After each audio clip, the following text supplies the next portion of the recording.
The air in the throne room of Castle Volkov hung thick and cold, smelling of stale dust, ancient stone, and a faint, coppery scent of old blood. It was the only place in the world where the moonlight truly felt like a solid weight, pressing down on the shoulders of the living. A solitary figure, a man who looked woefully out of place in the Gothic grandeur, stood defiant beneath the gaze of the castle's mistress.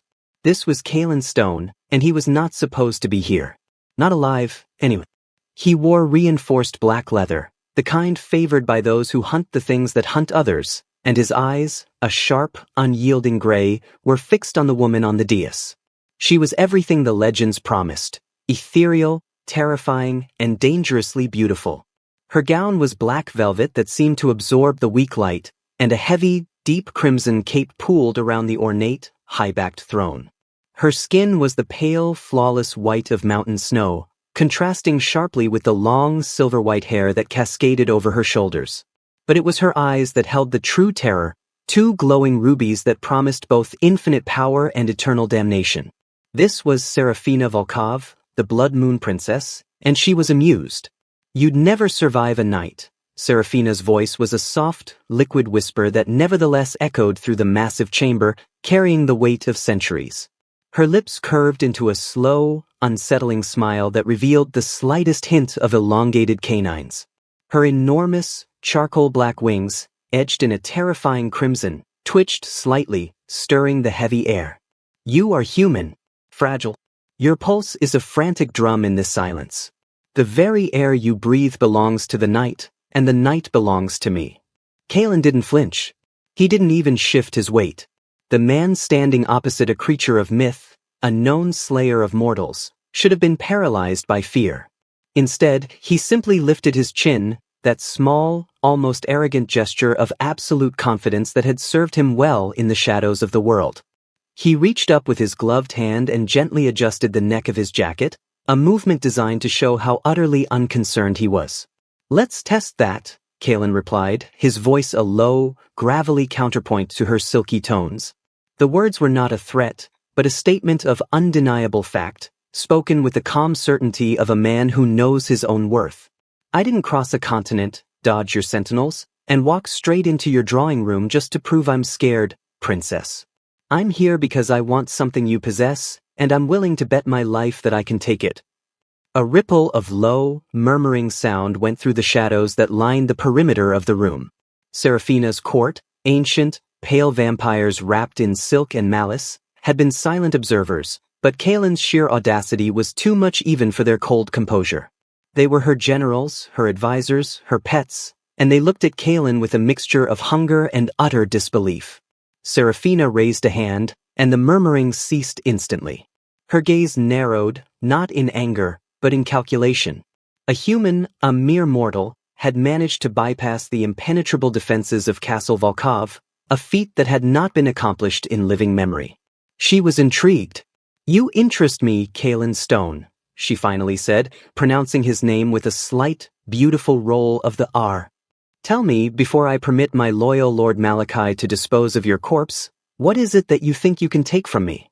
A scroll? A jewel? The pathetic life of another mortal fool." A tall, impeccably dressed vampire with a severe, handsome face and a posture of rigid loyalty stepped forward from the shadows.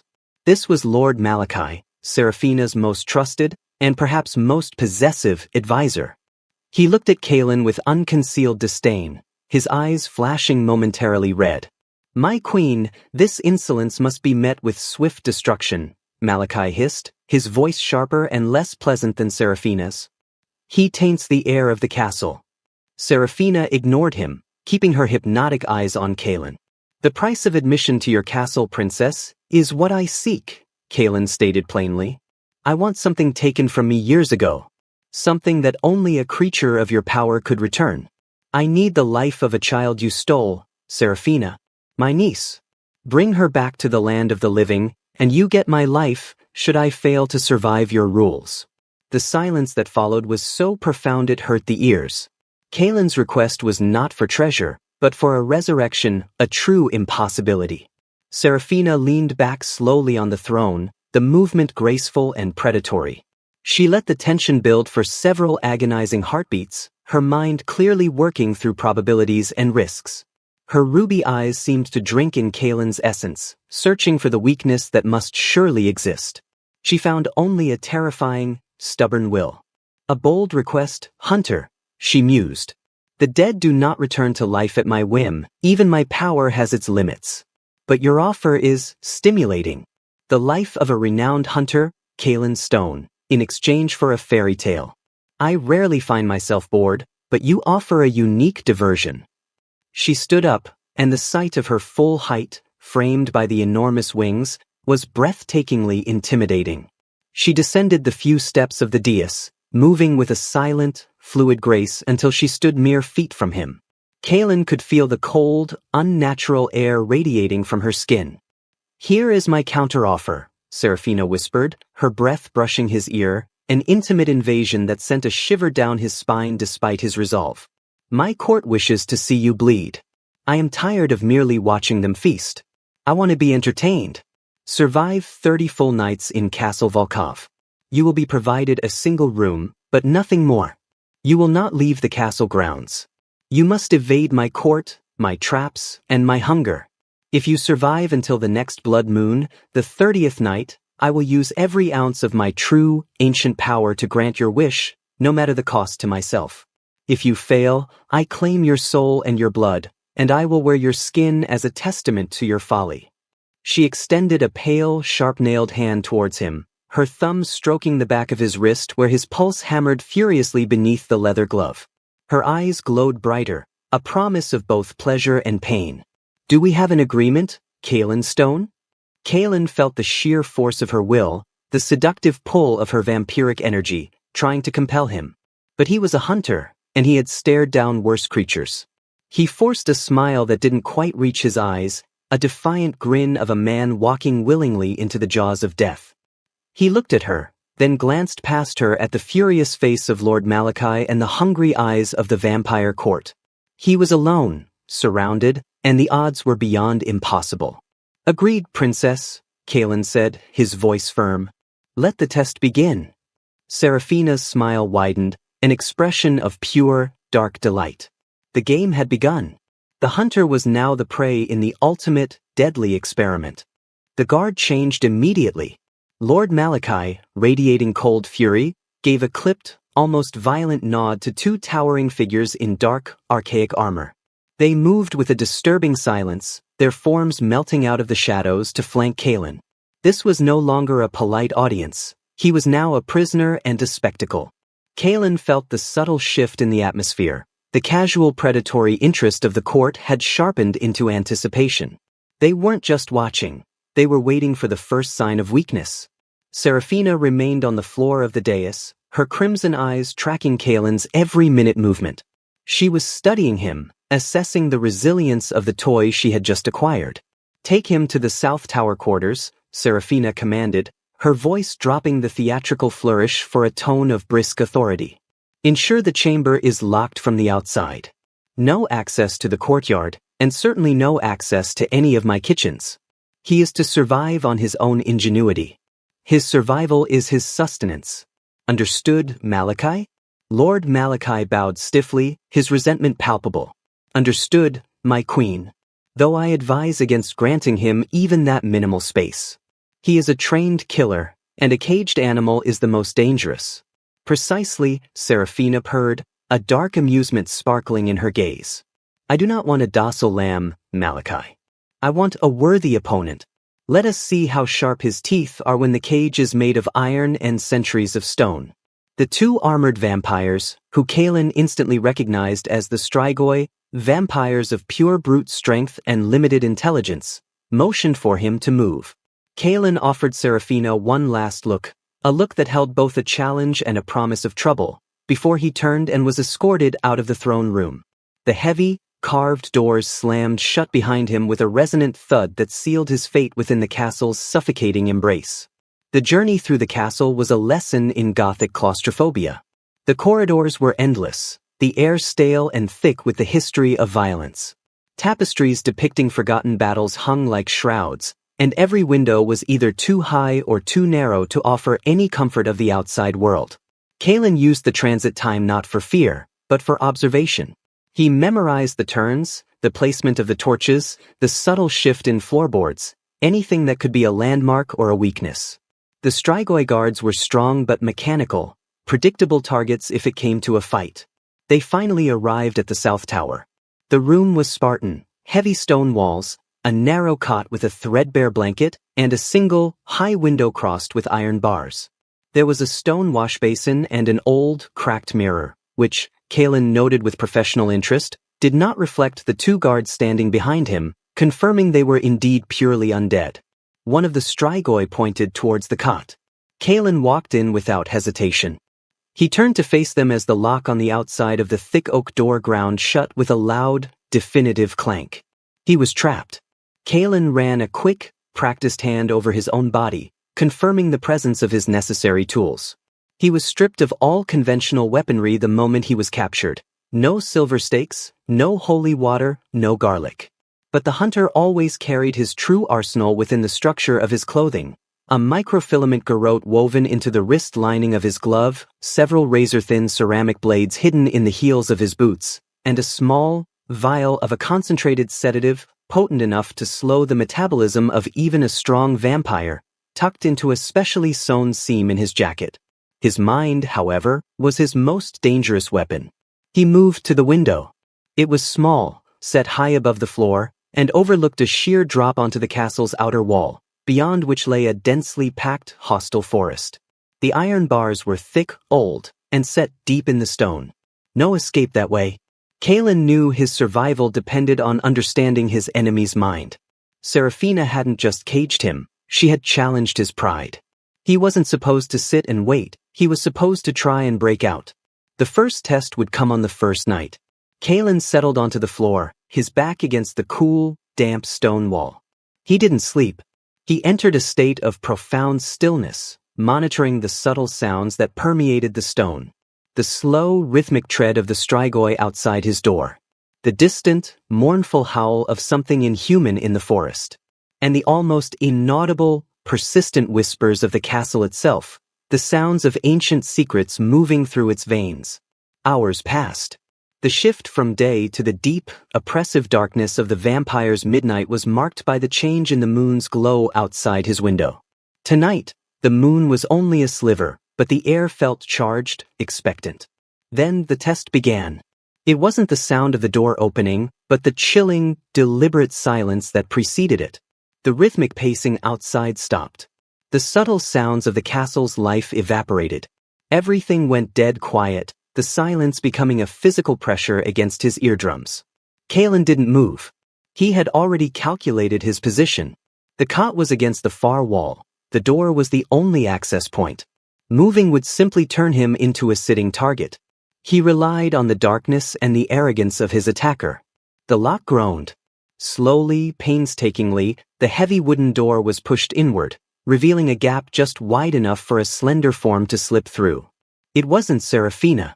It was a younger vampire, a female with wild, dark curls and eyes that shone with the feral excitement of a true hunter.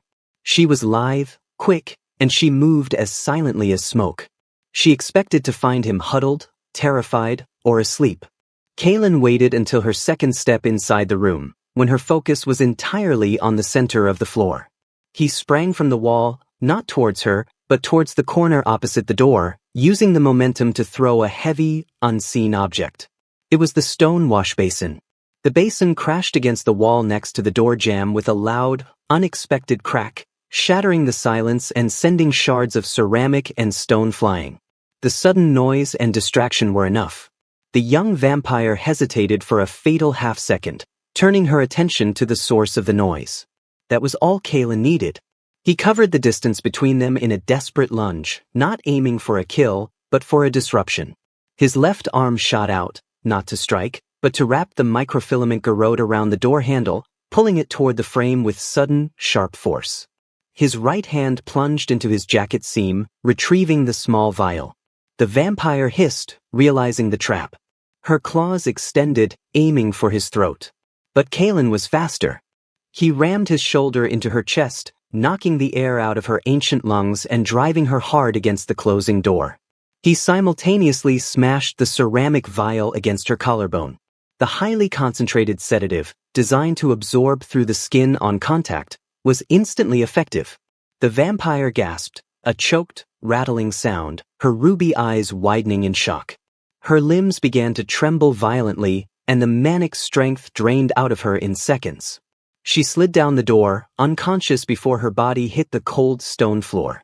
Silence returned, this time absolute.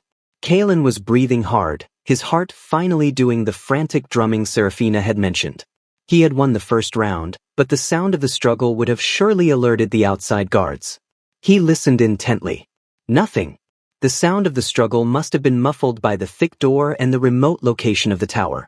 He quickly dragged the unconscious body of the vampire into a deep shadow behind the cot, hoping her scent wouldn't instantly betray his deception. He checked the body. No identifying marks, just the clothes of a dedicated predator. He retrieved the ceramic shrapnel and the broken vial, clearing the area meticulously. He knew he had bought himself precious hours, maybe even the rest of the night, if the Strigoi were as simple-minded as they seemed. They would assume the dead silence meant the hunter had been successfully dispatched. Kalen settled back against the wall, but this time, he didn't relax. He had survived 1 hour of the first night. He still had 29 more days to go, and he knew his next attacker would not be so careless. Serafina was watching, and he had just proven he was more than a fragile mortal. He had proven he was worth the hunt. The long, agonizing wait until dawn was a silent siege. Kalen sat in the darkness, alert, listening to the strained silence outside his door. He had successfully neutralized the threat, but that success was a liability. The vampire he had subdued, hidden beneath the cot, would be missed eventually, but Kalen counted on the arrogance of the court. They would assume the hunter was killed and consumed, and perhaps the Strigoi guards would simply assume the dispatched vampire was careless with her meal. As the first faint, bruised light of the sun began to filter through the narrow, barred window, a painful, distant promise of warmth, the lock outside groaned again. The door opened with more confidence this time, not a stealthy crack, but a bold, purposeful push. Standing in the doorway was Serafina Volkov herself. She was no longer wearing the heavy velvet gown of the throne room. Her attire was simpler, yet more dangerous. A fitted black ensemble of leather and fine chainmail that emphasized her sharp, athletic physique. Her wings were folded tightly against her back, making her look less like a distant monarch and more like a focused, lethal warrior. She stepped into the room, her expression unreadable, radiating a cold intensity that filled the small space instantly. Lord Malachi stood stiffly in the corridor behind her, his gaze sweeping the room, his eyes narrowed in suspicion. Serafina's ruby eyes went directly to the cot, then to the clean, undisturbed corner where Kalen sat. She moved gracefully, stopping a few feet from him, her gaze raking over the room's sparse details. She paused where the young vampire had fallen, then looked at the washbasin's empty space on the wall, and finally, her eyes locked onto Kalen's. A clever misdirection, Serafina stated, her voice devoid of emotion, yet carrying a dangerous undertone. The scent of blood lingers, Kalen Stone. But the blood is not yours. The body is gone. You are alive. My sweet, overly eager young Lysandra is missing. Kalen pushed himself to his feet, a slow, deliberate motion designed to convey control. He wasn't foolish enough to think he had escaped the attention of a creature like Serafina. He had only delayed her curiosity.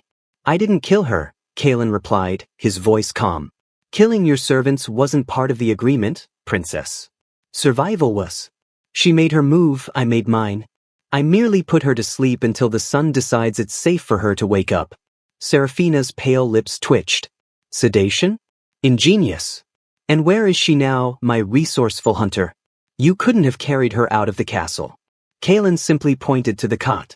Under the bed, in the deepest shadow. She won't trouble you until the moon is high again. Serafina actually laughed, a low, husky sound that was surprisingly human, yet still laced with a chilling menace. It wasn't a sound of genuine joy, but of appreciation for a good performance. You have spirit, Kalen Stone. I was told you were proficient, but I didn't expect such immediate success. You survived the first night, a feat in itself. Congratulations. 1 down, 29 to go. She stepped closer, invading his personal space, forcing him to hold his ground. But tell me, why did you save her life? Compassion? Sentimentality? These are fatal flaws in my world. No, Kalen met her gaze, his gray eyes steady against her red ones. Strategy. If I kill her, you send a predator. If I let her live and simply disarm her, you send a lesson. You see that I'm not just muscle. You see that I have a mind, and that mind will be your most challenging prey. Serafina studied his face, her expression turning serious. She raised a sharp-nailed hand, not to strike, but to lightly touch the faint line of a scar that ran along his jaw. The touch was ice-cold and unsettlingly intimate. You play a high-stakes game, Hunter. You ask for a life, yet you wager your own against me. What is the wish, truly? Why risk eternal damnation for a life that is already lost? The wish is simple, Kalen murmured, resisting the urge to pull away from her unnerving touch. It's about fixing a failure. The girl, my niece, was stolen because I was too slow. I failed to protect her. My survival is the only currency I have left to buy her back. And you are the only one with the magic powerful enough to attempt it. Noble, Serafina scoffed, dropping her hand. And predictable. That is your only flaw, Kalen. Your morality. You should worry less about redemption and more about surviving the day. My court, led by Malachi, will be furious at your survival and Lysandra's humiliation. They will not be so careless next time. Lord Malachi, who had been listening from the door, finally spoke, his voice tight with controlled anger. I assure you, Queen Serafina, the next attempt will be orchestrated by me. It will be swift, and it will not involve any unnecessary theatricality. This human will not survive the second night. Serafina glanced over her shoulder at Malachi, a slow smile returning to her face. You hear that, Kalen? My court is now fully invested in your demise. The game is becoming much more interesting. She turned back to Kalen, her expression softening infinitesimally, revealing a flicker of something dangerously close to admiration. A true hunter understands his terrain. Since you've proven yourself intelligent enough to survive a single night, I will give you a single concession. You are permitted to roam the central, non-private sections of the castle during the daylight hours. My court sleeps during the day, so you are safe from their teeth. But you must be back in this room before the sun sets. If you are not, I will hunt you myself, and I promise you, my hunt is inescapable. She didn't wait for his reply. With a final, lingering look that felt like a brand, Serafina turned and swept out of the room, Lord Malachi following immediately, the heavy door slamming shut behind them. Kalen listened as the lock clicked. He was breathing easily now, the tension of the confrontation receding. He walked to the window and watched the gray sky. Serafina hadn't given him a concession, she had given him a tool. To survive 30 nights, he couldn't just hide. He needed to understand the castle's layout, its weaknesses, and its secrets.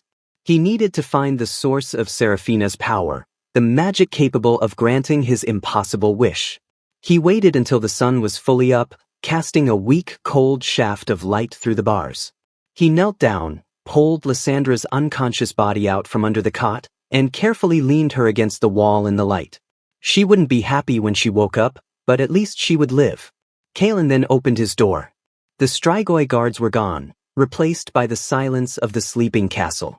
The game of survival had just turned into a dangerous game of exploration and espionage. Kalen Stone had 29 days to uncover the weakness of the Blood Moon Princess and her fortress. The castle during the day was a study in contrasts. The menacing shadows of the night retreated, replaced by a dust-moted, sepulchral silence. The air was stale, still bearing the cold breath of the night's inhabitants, but the oppressive sense of being watched had lifted.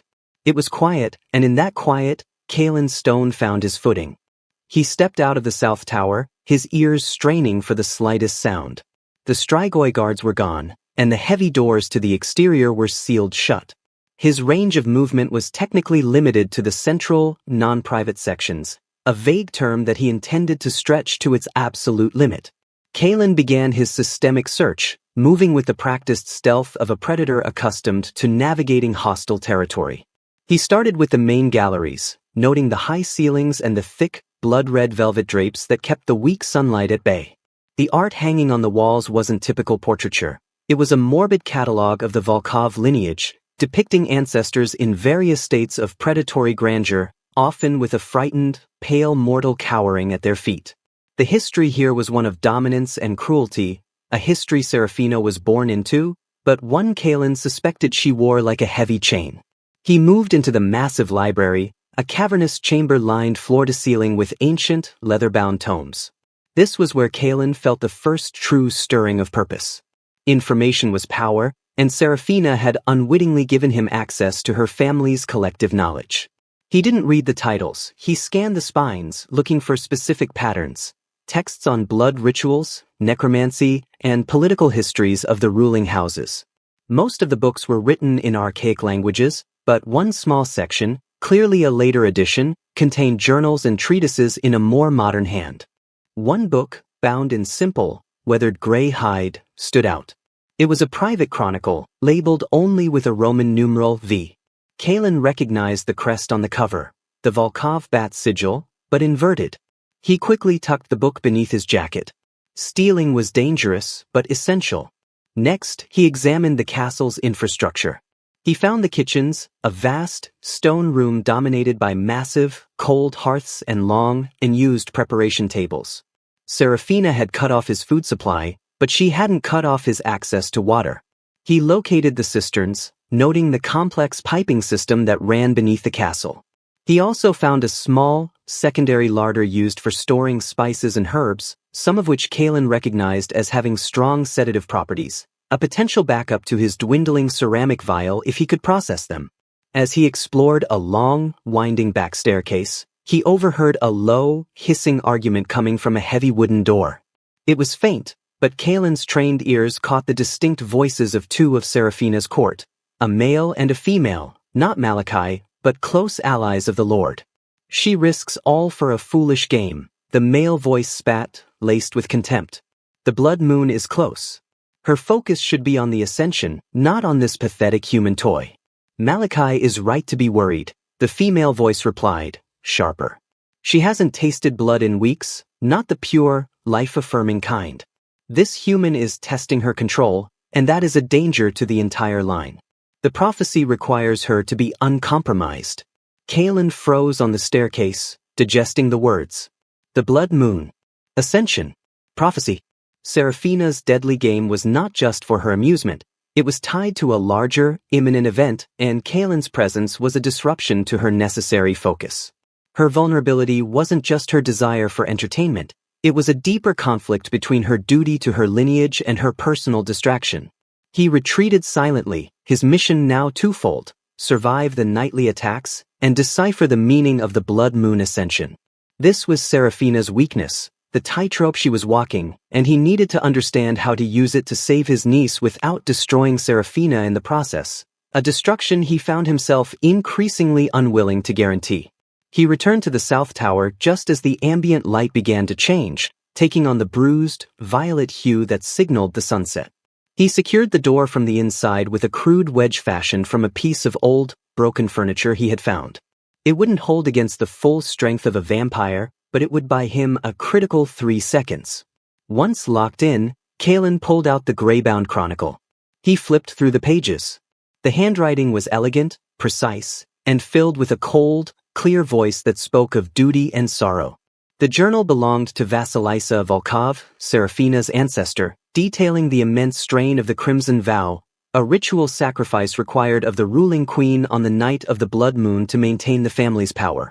As the final light faded and the Strigoy's heavy footsteps began their slow patrol outside his door, Kalin read the entry for the coming blood moon. The truth of the ascension was far darker than a simple power grab.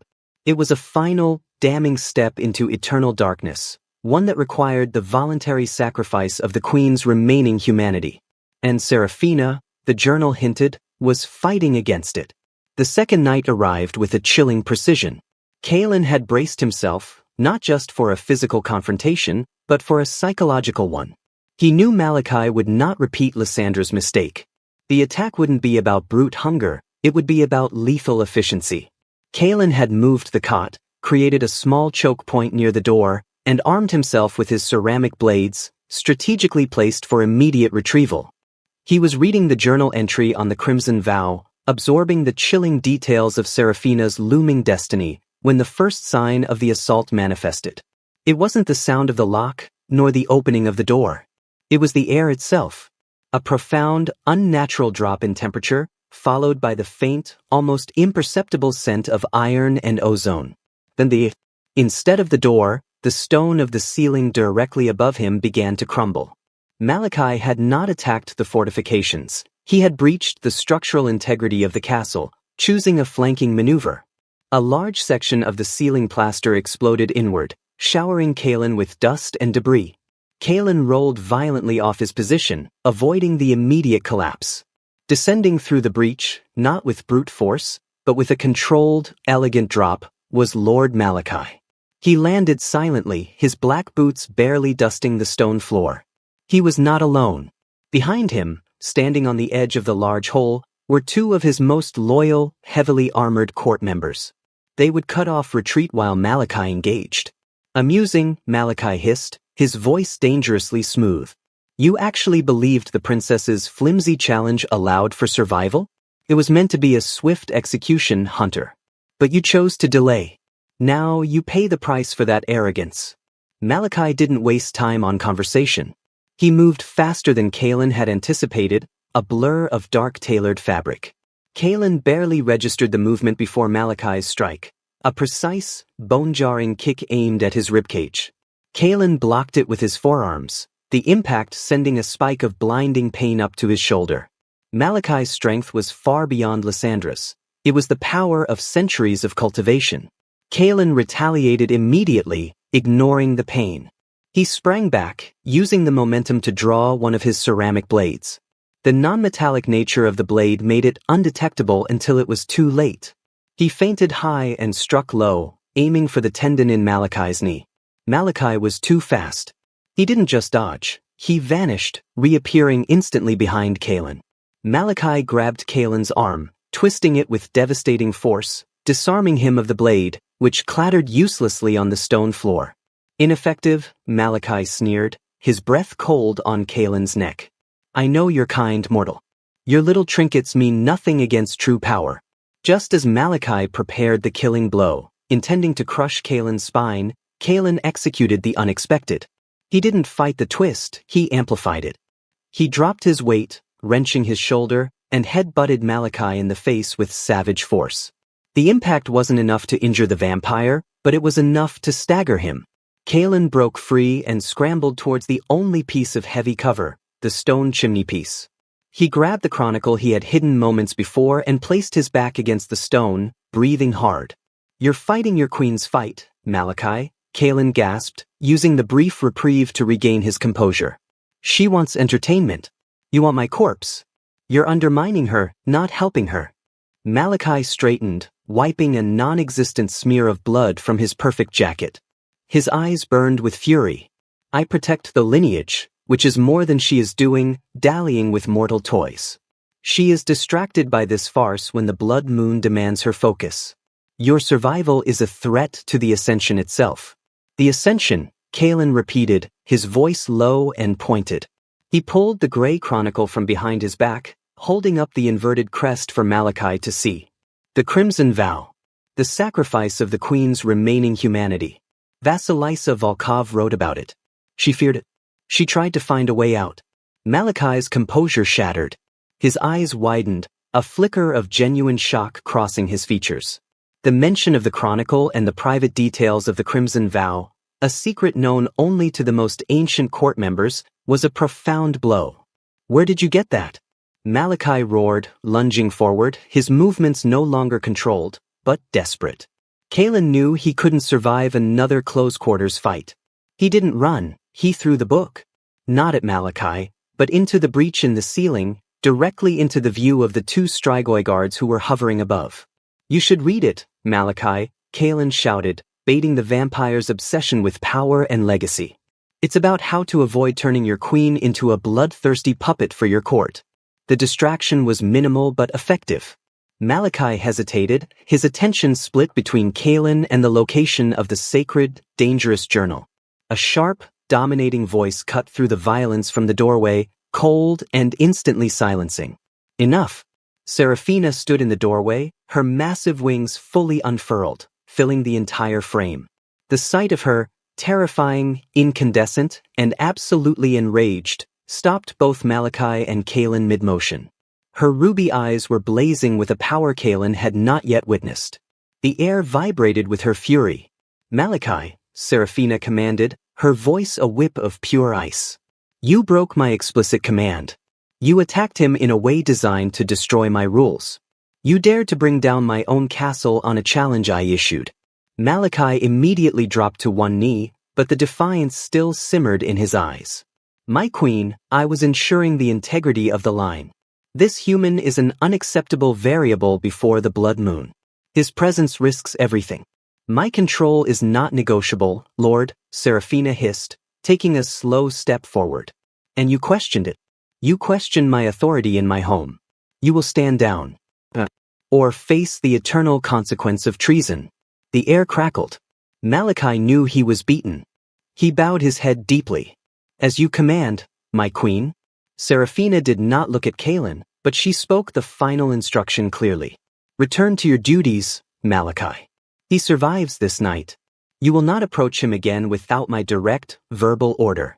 You have 28 nights left to wait, or suffer my wrath." Malachi gathered his loyalists and vanished into the ceiling breach, leaving Kaelin alone with Serafina. She waited until the sounds of their exit had completely faded before she turned to face Kaelin.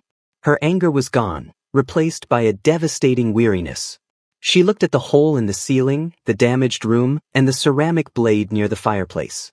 "You draw out the worst in them, Kaelin Stone," she said, her voice dropping to a near whisper. "And now, you have given them ammunition. The Chronicle. They will be searching for that journal, not just for you." Kaelin reached up and, pulling his hand from his pocket, revealed the journal. He hadn't thrown the real one. It had been a decoy, a tattered, unrelated volume. He had hidden the real Chronicle, Vassalises, in a small, damp crevice he had discovered earlier. "They'll search the ceiling," Kaelin said simply. "I have the real one safe. It tells me about the blood moon. And the cost of your ascension." Serafina stared at the gray-bound book in his hand, then at Kaelin's face. The weary expression deepened, morphing into a raw vulnerability he hadn't seen before. He had just offered her a key to her own prison, proving that his survival was now tied not just to his wish, but to her own precarious position on the throne. "You are not a hunter, Kaelin Stone," Serafina whispered, her eyes dark with realization. "You are a fool or a savior. I haven't decided which yet. But I warn you, if you use that knowledge against me, I will ensure that the fate of your niece is the least of your eternal worries." The daylight hours of the third day were different. Kaelin had spent the early morning securing the hole in the ceiling with scavenged pieces of wood and masonry, a task done in quiet, watchful solitude. He knew he was under intense observation, not just from the remaining loyalists of Malachi, but from Serafina herself. When the lock turned that afternoon, it wasn't a silent, stealthy entry, but a commanding one. Serafina swept into the room, this time alone, without the stifling presence of Malachi. She looked tired, the unnatural paleness of her skin seeming more pronounced in the weak light. "The hunter has become a handyman," Serafina observed, gesturing to the patched ceiling. "Pragmatic. I appreciate that. It saves my servants the trouble, and they are currently occupied dealing with the political fallout of last night's unprofessional attempt on your life." "Malachi is being punished?" Kaelin asked, leaning against the cold stone, the stolen journal tucked securely beneath the cot. "Malachi is being managed," Serafina corrected, the word sharp. "He is too powerful, too embedded in the court to simply destroy, especially with the blood moon approaching. I need his loyalty, or at least his compliance. And that is where you come in, Kaelin Stone." Serafina moved to the single, high-barred window, looking out at the distant, desolate forest. She didn't look at Kaelin as she spoke, allowing her words to drift into the quiet air. "The Crimson Vow, as you now know, demands a transition. The court desires that I shed my remaining moral restraint to become a creature of absolute, unchallenged darkness. This is necessary, they believe, for the survival of the Volkov line. But I refuse to be a mere puppet of prophecy. My ancestors, like Vassalisa, fought this descent, and I will too. Kalen understood the gambit instantly. You want me to be a distraction? A provocation? You want to use my survival as proof that your current path, the path of amusement and games, is superior to Malachi's immediate, brutal efficiency. If I live, it suggests you are in control. Serafina finally turned, her ruby eyes glittering with a dangerous intelligence. More than a distraction. You are a catalyst. The court respects strength and ingenuity. Your continued defiance in the face of their attempts makes me look powerful. It makes them look weak. If you, a fragile mortal, can continuously outwit their best hunters, their faith in Malachi's leadership will crumble. It buys me time to find a solution to the vow. And what do I get in return, princess, besides 27 more nights of target practice? Kalen challenged. Information, she replied, stepping closer, her voice dropping to a conspiratorial whisper. You need to know how to perform the ritual to bring your niece back. I cannot perform it, not yet, and certainly not if I become the Dark Queen Malachi desires. I will give you access to the forbidden wing of the library, the one that contains the true texts on ancient life magic. But you must use the daylight hours wisely. You must leave no trace. She presented him with a small, intricately carved silver key, not to a door, but to a locking clasp hidden within the spine of a shelf in the main library. You are now operating under my protection, Kalen, Serafina said, dropping the key into his open palm. It felt unnaturally cold. If any member of the court, or any Strigoi, touches you during the day, they will answer directly to me. If they succeed in killing you at night, they will be lauded. That is the game. Do not mistake my alliance for kindness. I am using you to buy my freedom. You are using me to buy your niece's life. Kalen looked at the key, then back at her. The line between predator and partner had become perilously thin. Understood, Serafina. But a key isn't enough. If I'm to be your catalyst, I need to know what I'm fighting. What is the solution to the vow that you are seeking? Serafina hesitated, a shadow of pain passing across her face. It is a legend. A myth whispered among the ancient houses. A counter-ritual that requires a binding, non-blood sacrifice. A complete transference of eternal life force. A willing gift. It is an impossible solution, Kalen. But it is the only one that saves my soul from the darkness. The meaning was clear. Serafina needed an immortal willing to trade their eternity for her redemption. An impossible wish, perhaps even more impossible than Kalen's. I'll stick to finding the resurrection ritual first, Kalen decided. I have 27 nights. And I need more than the key. I need to know the castle's true weak spots. The hidden tunnels. The escape routes. Just in case your management of Malachi fails. Serafina gave a slow, dry smile that reached her eyes for the first time. Practicality. Excellent. The oldest tunnel entrance is in the west wing, beneath the gargoyle's pedestal in the ruined chapel. It leads to the catacombs, which Malachi is using as his private base of operations. But that is your final escape route, Kalen. Use it only when the game is truly lost. She turned to leave, but paused at the doorway, her wings momentarily catching the weak sunlight. One more thing, Hunter, she said, her voice turning sharp again. I know you have Vasilice's chronicle. Guard it well. It contains more than just the vow. It contains the key to the resurrection magic you seek. But it also contains the names of the court members who tried to kill her. If Malachi gets his hands on it, both our games are over. She was gone, leaving Kalen with the silver key, a mission, and a deeper understanding of the deadly dance he was now performing. A fragile alliance against a castle full of sleeping enemies, all leading up to the inevitable climax of the blood moon. Kalen clutched the silver key. His survival was no longer just his own, it was tied to the fate of the Blood Moon Princess. The fifth day arrived, and Kalen immediately put Serafina's concession to use. The main library, which had seemed immense and overwhelming before, now felt like a target. He needed the forbidden texts and he needed to understand the mechanics of the Blood Moon Ascension before Malachi made his next move. He walked swiftly through the deserted castle corridors. The midday sun was high, filtering weak, colored light through stained glass windows depicting the gruesome history of the Volkov line. The silence of the castle felt less like peace and more like a held breath. Kalen reached the library. The sheer volume of books was intimidating, but he ignored the endless shelves of documented cruelty and ancient history. He went straight to the section Serafina had indicated, a wall of shelves dedicated to the Volkov ruling family's personal archives. He scanned the spines until he found the designated location, a row of books on genealogy and minor administrative texts. He ran his hand along the shelf, feeling for the subtle seam in the wood. His fingers found a small, almost invisible depression. He inserted the silver key Serafina had given him. There was a soft, well-oiled click, and an entire section of the bookshelf, perhaps 10 feet wide, silently swung inward, revealing a dark, claustrophobic inner chamber. The air in the hidden room was cold and dry, smelling of parchment and ozone, the distinctive scent of powerful, contained magic. The shelves here were made of iron, holding fewer books, but each one looked terrifyingly potent. These were not chronicles, they were grimoires. Kalen wasted no time. He pulled out Vasilice's chronicle from beneath his jacket and compared its cryptic notes to the titles of the grimoires. Vasilice's ancestor had mentioned the ritual of the undone knot, the ancient spell of reverse mortality, as something that could potentially bind and restore life force. Kalen quickly located a thick, black-bound volume titled Mortis et Vita, the only book dedicated entirely to the boundaries between life and death. He opened it, his heart pounding a steady rhythm against his ribs.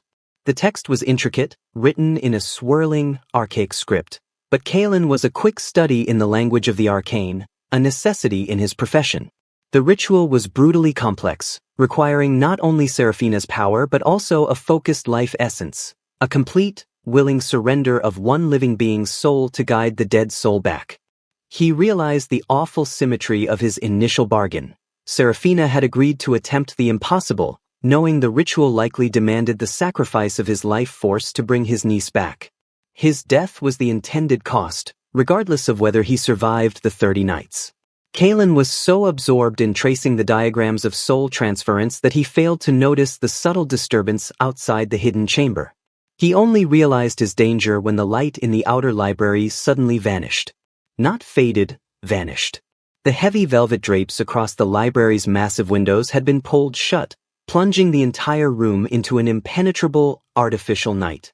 Kalen cursed under his breath, jamming the large grimoire and the chronicle back into his jacket. He quickly pressed the silver key back into the lock, and the hidden bookshelf sealed with a soft, final thunk. He was now trapped in the library, in the dark, with a predator. The silence was heavier, charged with anticipation. Kalen drew a ceramic blade and flattened himself against the cold stone of the wall. This was not Malachi's strategic assault. This was personal, stealthy, and intimate. A low, feminine voice purred from the darkness, close enough to send shivers down his spine. The hunter is foolish to hunt in the dark. Don't you know, Kalen Stone, that the dark is our kingdom, and we know every corner, every breath? A figure materialized slowly from the blackness, tall, elegant, and strikingly beautiful, dressed in flowing silks. Her hair was the color of liquid mercury, and her eyes held a soft, dangerous violet glow.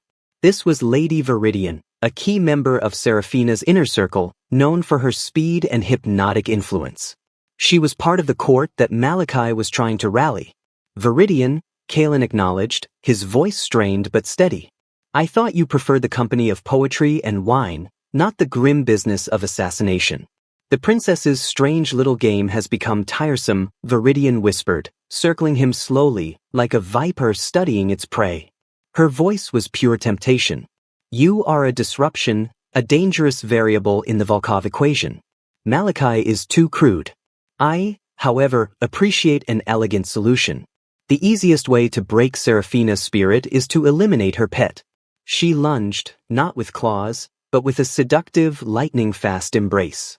Her hands were aimed at his temples. Viridian's power lay in her ability to induce deep, euphoric hypnosis, making the victim completely compliant before she fed. She wanted his soul, not his broken body. Kalen reacted on instinct, dropping backward onto the stone floor. He knew he couldn't fight her physically without risking the loss of the vital books he carried. He needed to break the hypnotic field she generated. As she bent over him, her violet eyes shining like deadly gems, Kalen struck, not at her, but at the light source he knew must be nearby. He kicked hard, connecting with the floor lamp that illuminated the reading table, shattering the thick glass and oil. Simultaneously, he ripped a silver pendant from his jacket's zipper, a piece he had kept as a ward, and flung it directly at her face. The silver didn't wound her, but the sudden, painful flash of light combined with the metallic scent of the mundane metal was enough to break her focus. Viridian cried out, a sound of exquisite pain and fury, staggering back into the deeper shadows. Kalen scrambled to his feet, disoriented but free from her immediate hypnotic grasp. He knew the lamp oil was highly flammable, but he also knew his limited supply of daylight was slipping away. He needed light, and he needed a weapon. He found both. He snatched a wickedly sharp, silver letter opener from the grand mahogany desk, a trivial item, now a lifesaver. He ignited the oil on the shattered lamp using a small, specialized flint he carried. The small, frantic flame did little to light the massive room, but it was enough. Viridian was still reeling, her eyes shielded. "This is not the end, Hunter," Viridian hissed, her voice laced with venomous promise. "You are deep in the spider's web, and the spider is hungry. The night is long." She dissolved into the darkness, a flowing black shadow merging with the walls. She hadn't won, but Kalen hadn't escaped. He had the information, but he was trapped in a castle where the day was now as dangerous as the night, and where Seraphina's own court was actively plotting against her game. He had 27 nights left, and the complexity of his mission was accelerating toward a terrifying climax. Kalen knew he couldn't wait until the next day to report the attack. Viridian's ambition, combined with Malachi's strategic moves, meant Seraphina's control was slipping faster than she realized. More critically, Kalen now understood the true cost of the ritual of the undone knot, his own life essence. He needed to gauge Seraphina's reaction to that knowledge, to see if her promise was a calculated deception or a desperate bargain. He had one way to signal her, a risky one based on the subtle clues he had gathered during his brief daytime reconnaissance. He returned to the South Tower just as the sunset's violet light faded completely, securing his jammed door and retrieving Vasilis's chronicle. He tore a small, insignificant piece of paper from the blank back page of the book and wrote 3 words on it with a charcoal shard: Viridian. Chapel. He then used the air vent in his washroom, a narrow but active duct, to send the message.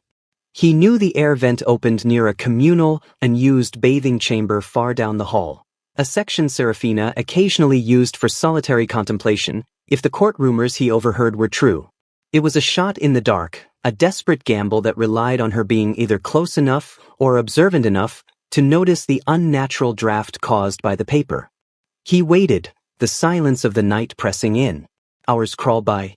The Strigoi had resumed their slow, lumbering patrol outside his door. Kalen feigned sleep, listening to the heavy footsteps come and go, his heart pounding a nervous rhythm. Then, around the deepest hour of midnight, the lock of his door, the one he had wedged, was picked with a startling, surgical precision. The door opened just wide enough for a figure to slip in, a figure cloaked in the shadows, moving with a silent, absolute grace. It was Seraphina. She was wearing her ceremonial riding gear, tight, dark leather, a hooded cloak, and no visible wings, though Kalen knew they were there, contained by a focused exertion of power. Her eyes were sharp and furious.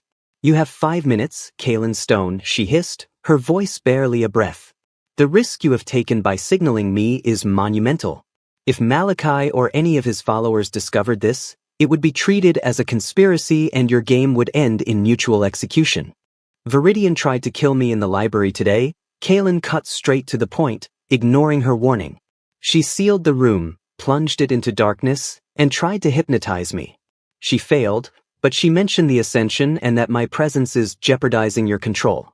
Seraphina's eyes flashed with anger, but not at Kalen, at the treachery of her own court. "Viridian," she spat, the name tasting like ash. "She is ambitious, but she is weak. She craves the power Malachi promises. She will be dealt with.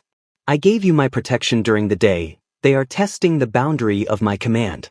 "They're testing you, Seraphina," Kalen corrected, stepping closer. "They see you hesitate. They see you dallying with a moral contract. My wish. Malachi wants the vow, he wants the Dark Queen, and Viridian wants your place." Kalen paused, taking a deep breath. Now came the true risk. He pulled the Mortis et Vita grimoire from its hiding spot.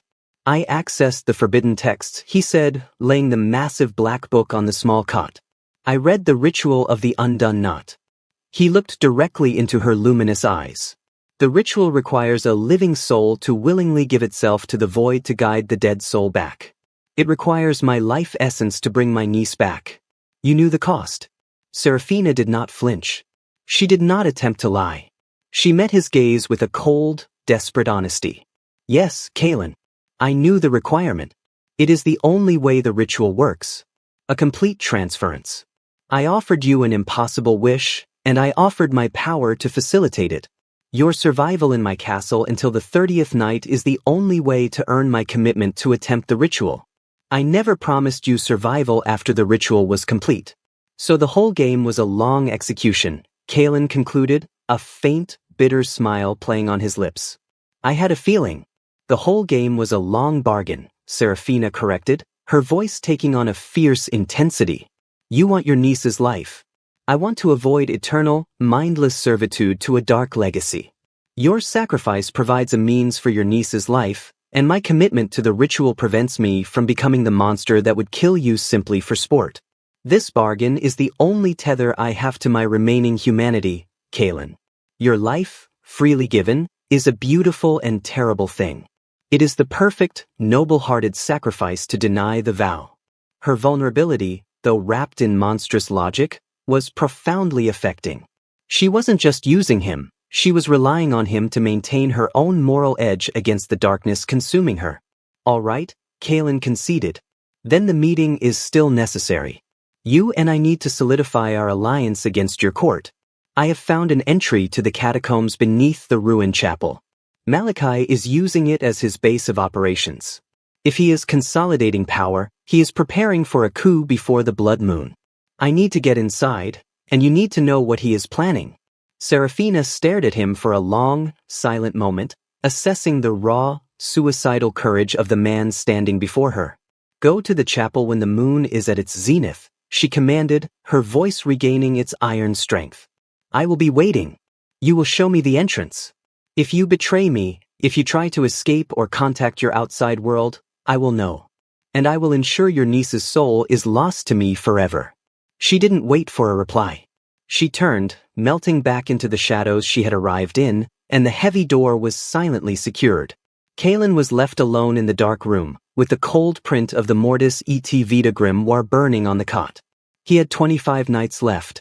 He was now an unwilling double agent, walking into a midnight meeting with the vampire queen to plot against her own council in the heart of her fortress.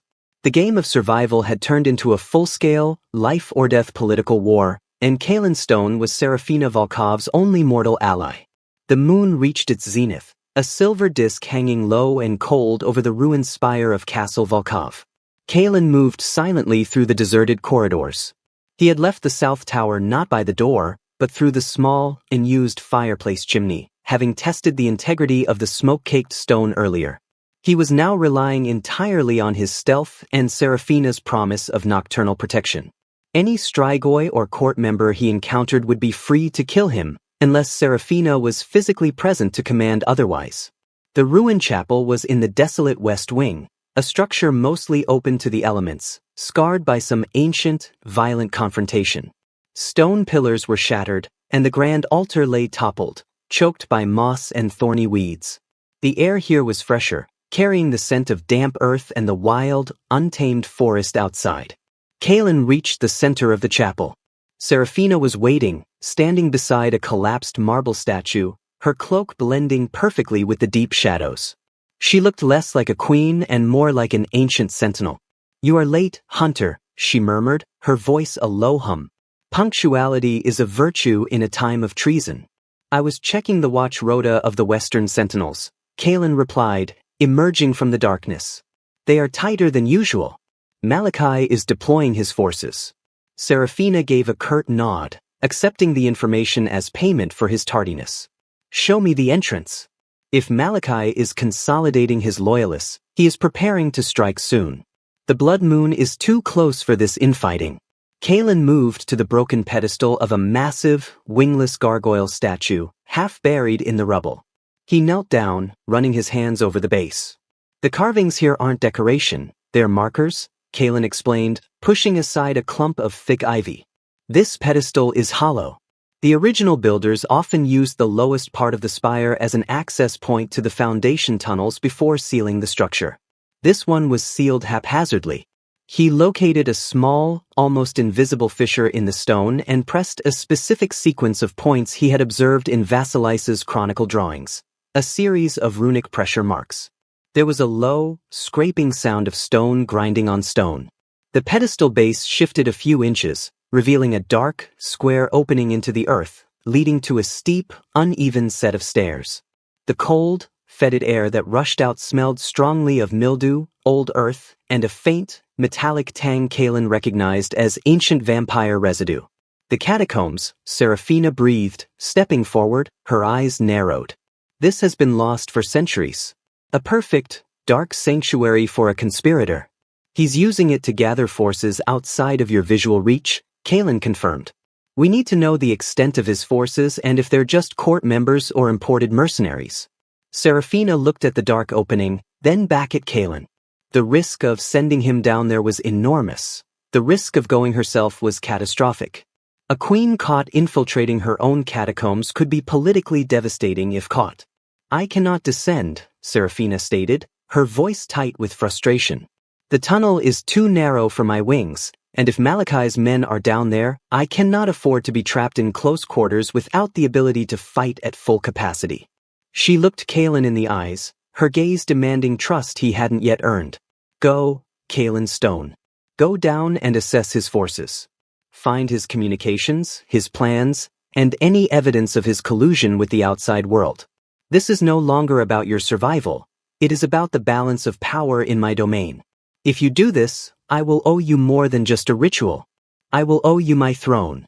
And if I don't come back? Kalen asked, testing her resolve. Then your sacrifice will have bought me nothing, Seraphina replied, with brutal honesty. And I will take back the throne by force, and your niece's soul will remain lost because the counter-ritual requires the utmost focus, not blood-soaked revenge. Return to me alive, Kalen. That is my command. Kalen didn't argue. He knew this was the moment of complete commitment. He drew his last ceramic blade, checked the hidden filament in his glove, and lowered himself into the dark hole. The descent was difficult, the steps slick with centuries of moisture. The tunnel opened into a long, damp crypt. The air was heavy, the sounds of the castle above entirely muffled. Kalen could hear the distant, low murmur of voices echoing through the stone network, Malachi's council. He moved through the catacombs, a maze of tombs and broken statuary. He found small, temporary encampments, cots, rations, and maps, all confirming Malachi's conspiracy.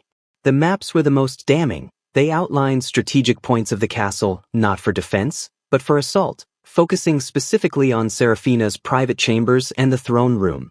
Then, Kalen found the communications hub, a small, makeshift office set up in a large, empty sarcophagus. On a stone table was a sheet of parchment, still drying from a fresh ink inscription.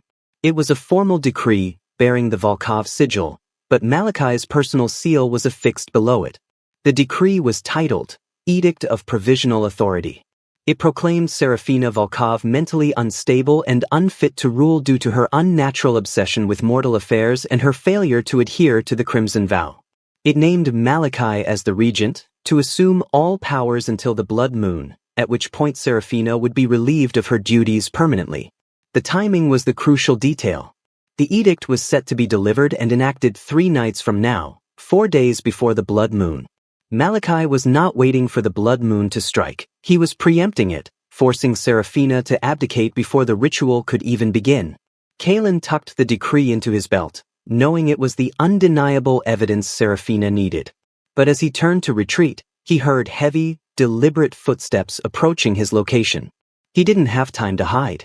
He squeezed behind a moss-covered column just as Lord Malachi himself walked into the crypt, accompanied by Lady Viridian and 2 massive Strigoi guards. Malachi was holding a small, silver filigreed box.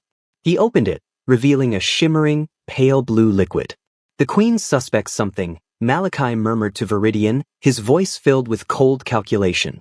She must not be lucid for the edict. This vial is a powerful paralyzing agent. It will render her conscious but unable to move or speak for a full 24 hours. Enough time to secure the throne room and announce the regency. Viridian smiled, a cruel, satisfied expression. A silent queen. Perfect. She will watch her mortal toy fail, and watch us take the castle. But I still believe we should dispose of the hunter tonight, Malachi. He is a distraction. No, Malachi stated, sealing the box. Let her keep her toy. I want the mortal to witness the failure of her game. It will ensure her despair is complete. 3 nights, Viridian. 3 nights, and the Volkov line will be cleansed of this weakness. Kalen listened, heart pounding, the paralysis plot chilling him to the core. 3 nights. He had to escape, not just for his life, but for Serafina's rule. He had the evidence, and now he had the plot to neutralize her. He waited, rigid behind the column, until the 4 figures moved past him and deeper into the catacombs. He then scrambled back, desperate to bring the terrible news to the waiting queen. Kalen emerged from the darkness of the catacombs, scraping the last bit of wet earth from his shoulders. Serafina was instantly at his side, her pale face taut with anticipation. Her ruby eyes scanned his frame, searching for wounds, before settling on his tense expression. "What did you find, Kalen?" she demanded, her voice low and edged with dread. Kalen pulled the wrinkled sheet of parchment from his belt and handed it to her. Malachi's plan is not to wait for the blood moon. He is preparing a preemptive coup. The Edict of Provisional Authority, 3 nights from now. He plans to declare you unfit to rule. Serafina's fingers gripped the parchment so tightly the fragile paper threatened to tear. She read the decree swiftly, her features hardening into granite. The betrayal was absolute, but she betrayed no shock, only a cold, ancient fury.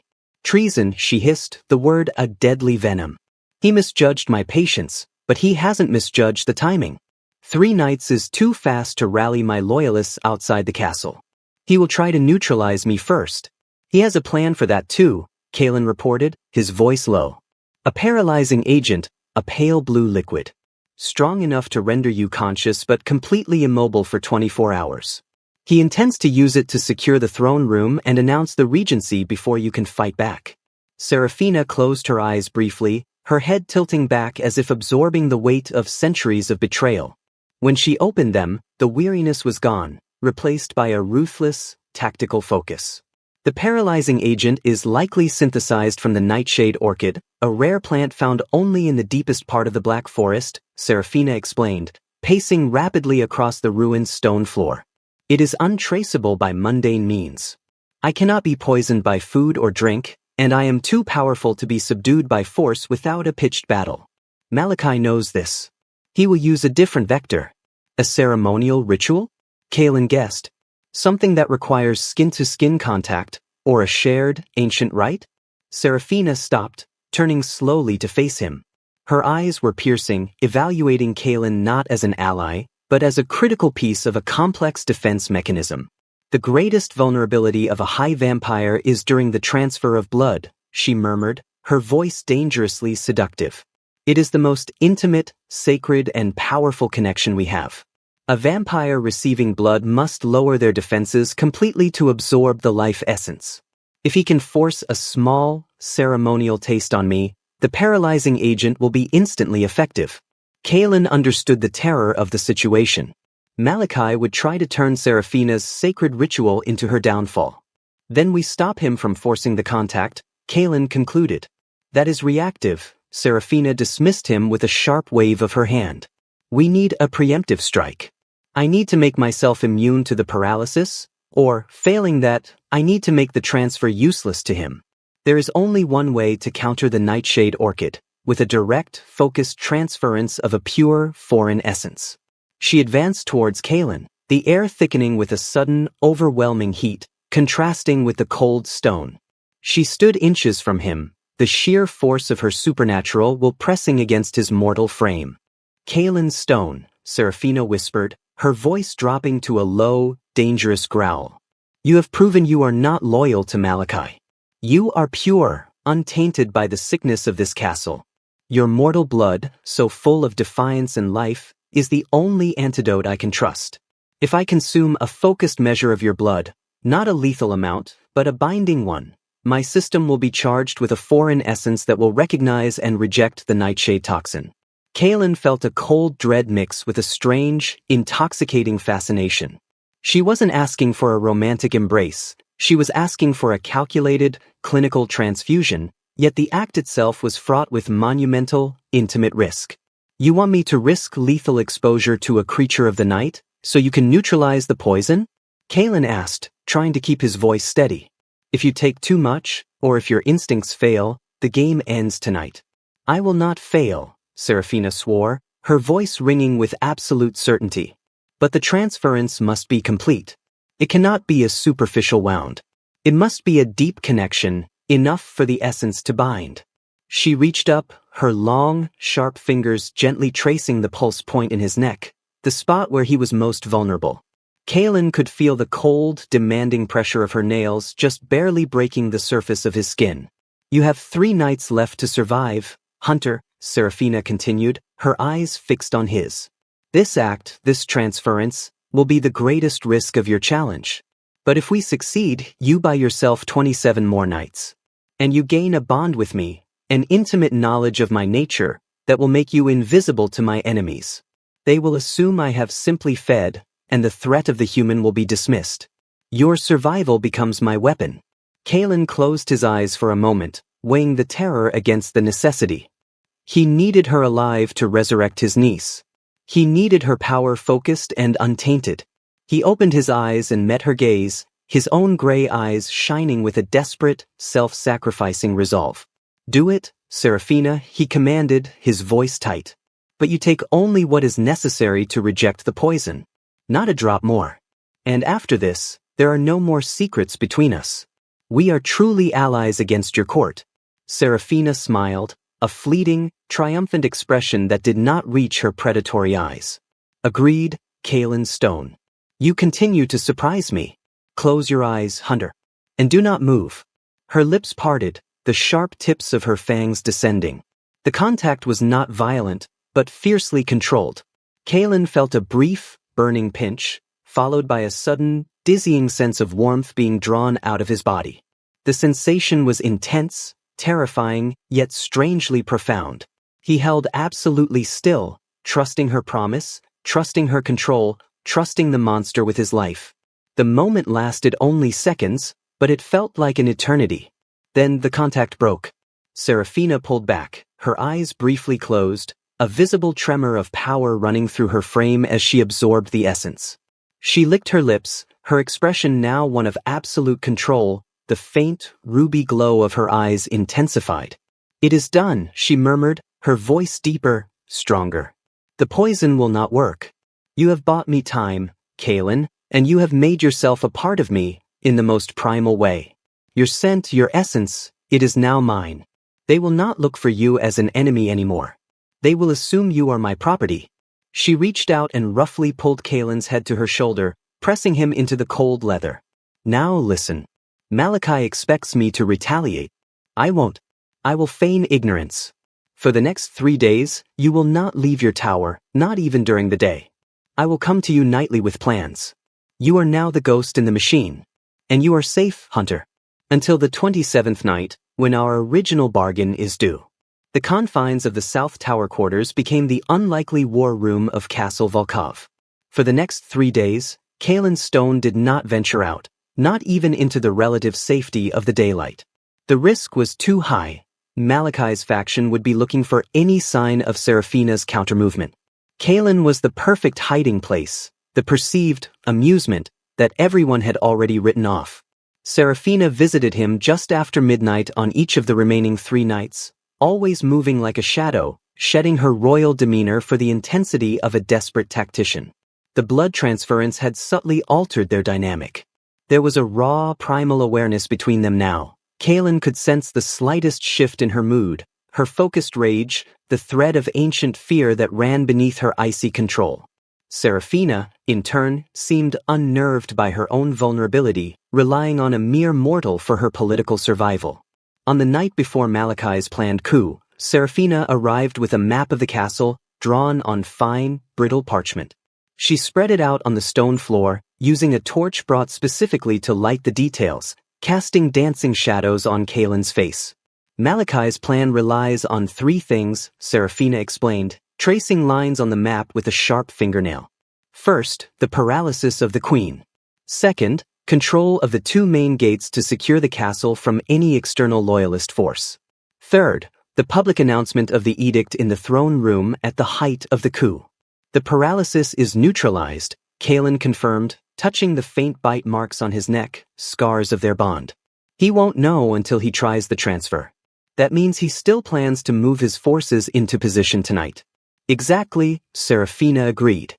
His mistake is underestimating my reach and overestimating his own loyalty base. While his Strigoi and Viridian's faction will be positioned to storm my private quarters, his most potent force is currently positioned where you found them, the catacombs beneath the chapel. Kalen pointed to a small, isolated area on the map far from the main throne room. The only way to hit them is to collapse their base. If his troops are trapped in the tunnels, he loses his primary strike force. Serafina nodded slowly. The foundation of the West Wing is precarious, Kalen. Vasilisa's chronicle mentioned an ancient structural flaw near the main cisterns that run directly beneath the chapel. With a precise, heavy charge placed at that juncture, the catacomb entrance would collapse, sealing his forces inside. A heavy charge is out of the question, Kalen countered. Too loud, too noticeable, and I don't have explosives. I'd have to use a kinetic lever, something that exploits the structural flaw. I need access to the cisterns. Serafina studied his face, a mixture of cold admiration and disbelief in her eyes. The main cisterns are sealed and require the master engineer's key, a tool kept hidden in the East Wing vault, guarded by a very old, very irritable Nosferatu guard named Relatos. Then my plan for the coup is clear, Kalen stated, his gray eyes shining with ruthless focus. I retrieve the key, I access the cisterns, and I set the kinetic trap. You, Princess, must play the victim. You must let Malachi believe the paralysis is still possible. Serafina's expression darkened. That means I must receive him and his coterie. I must allow him close enough to attempt the transfer of the poisoned essence. If my loyalists see me resisting, they will not follow the decree. It's the only way to draw out the leader, Kalen insisted. You receive Malachi and Viridian in your chambers at the hour of the coup, an hour before sunrise. You act weak, distracted. When he attempts the ritual, you let him believe the poison is working, and you give the signal. And what is the signal, Hunter? Serafina asked, her voice barely a breath. Kalen looked at the delicate map and then back at the powerful vampire queen. He knew exactly what he needed to do to maintain the illusion of her vulnerability and simultaneously ensure his own escape to the West Wing. When he leans in to perform the poison transfer, Kalen explained, his voice low, you will raise your hand, not to fight, but to touch his face. And you will whisper one word, Vasilisa. That word will remind him of the prophecy, of the consequences of treason, and it will be the sound of your defiance. When I hear that word, I will initiate the collapse. Serafina absorbed the plan. The risk was enormous, but the logic was flawless. It leveraged the arrogance of her enemy and exploited the structural secrets of her castle. Go now, Kalen Stone, Serafina commanded, extinguishing the torch and plunging the room back into silent darkness. You have mere hours before the coup. Find the vault, acquire the key, and ensure the catacombs become Malachi's tomb. If you succeed, my throne is yours to command. If you fail, the blood moon will rise on a new, darker Volkov dynasty, and your niece's soul will be lost forever. Kalen slipped out of the tower, moving with a desperate purpose. His mission was no longer about hiding. It was about infiltration, sabotage, and survival. The first objective, the East Wing vault and the Master Engineer's key. He moved low, running along the shadows of the main halls, relying on the cloak of his bond with Serafina. The scent of her power now masked his own vulnerability. The castle was quiet, unnaturally so. Too quiet. Malachi's forces were already moving. Kalen reached the East Wing, the most opulent and heavily guarded part of the castle. The vault door was massive, sealed by runic locks and watched by Vladas, a creature of raw, terrifying age. Vladas was not merely a guard, he was a relic, squat and ancient, his face a horrifying mask of stretched, pale skin and exposed bone. Kayla needed to bypass him silently, a near impossible feat against a Nosferatu whose senses were honed over a millennium. As Kalen flattened himself against a pillar, he realized that a silent approach wouldn't work. He needed a calculated risk. He reached into his pocket and pulled out the single remaining ceramic blade. He threw it hard, not at Vladis, but at the enormous, intricately carved chandelier hanging directly above the Nosferatu. The tiny, silent blade impacted one of the main support chains with a sharp, resonant ping. Vladis, ancient and superstitious, immediately looked up, startled by the unexpected sound and the sudden, slight sway of the chandelier. In that fractional second of distraction, Kalen moved. He covered the ground between them in a blur, drawing the microfilament garrote from his glove. He didn't aim for the neck, he aimed for the arms, tying the filament around Vladis's thick, armored wrists and yanking the ancient creature's arms together with brutal force.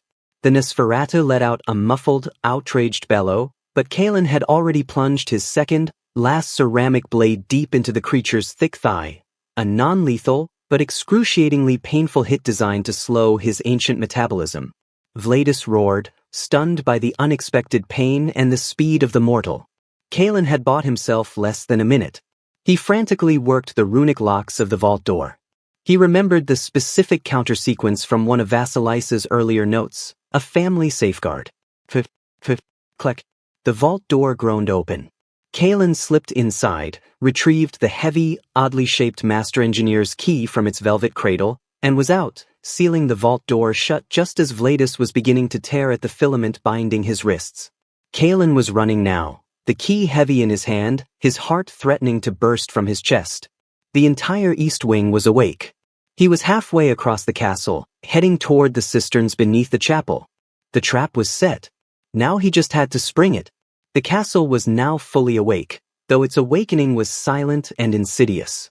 Kalen ran, the heavy, archaic master engineer's key cold and cumbersome in his grip. The alarm hadn't been raised by the guards yet, but the frantic roar of Vladis from the East Wing would soon mobilize Malachai's tactical forces. Kalen was a fleeting shadow, moving against the flow of the coup, trusting the deep, intimate bond of the shared blood to mask his scent from any casual patrols. He reached the West Wing, the air growing colder and damper as he neared the foundation. The cistern access point was not in the chapel itself, but beneath a series of ancient, moss-covered arches leading to the castle's underground reservoir. Kalen found the sealed iron door, a disc of rusted metal secured by a massive, multi-barreled lock. He inserted the engineer's key. It turned with a deafening grind of ancient gears, sounding like the scream of the fortress itself. Kalen slipped inside the cistern chamber. The space was enormous, cold, and echoing, dominated by the massive stone reservoirs of water. He moved along the narrow maintenance ledge, flashlight in hand, searching for the specific structural flaw Vasilisa had noted, the weak point directly beneath the chapel's foundation, where the ancient stone had cracked centuries ago. He found it, a deep, horizontal fissure in the load-bearing wall, patched repeatedly but still visibly compromised. This was the fulcrum. To trigger a kinetic collapse, Kalen didn't need explosives. He needed leverage and weight. He worked frantically, using the sheer size of the engineer's key as a wedge, forcing it into the crack.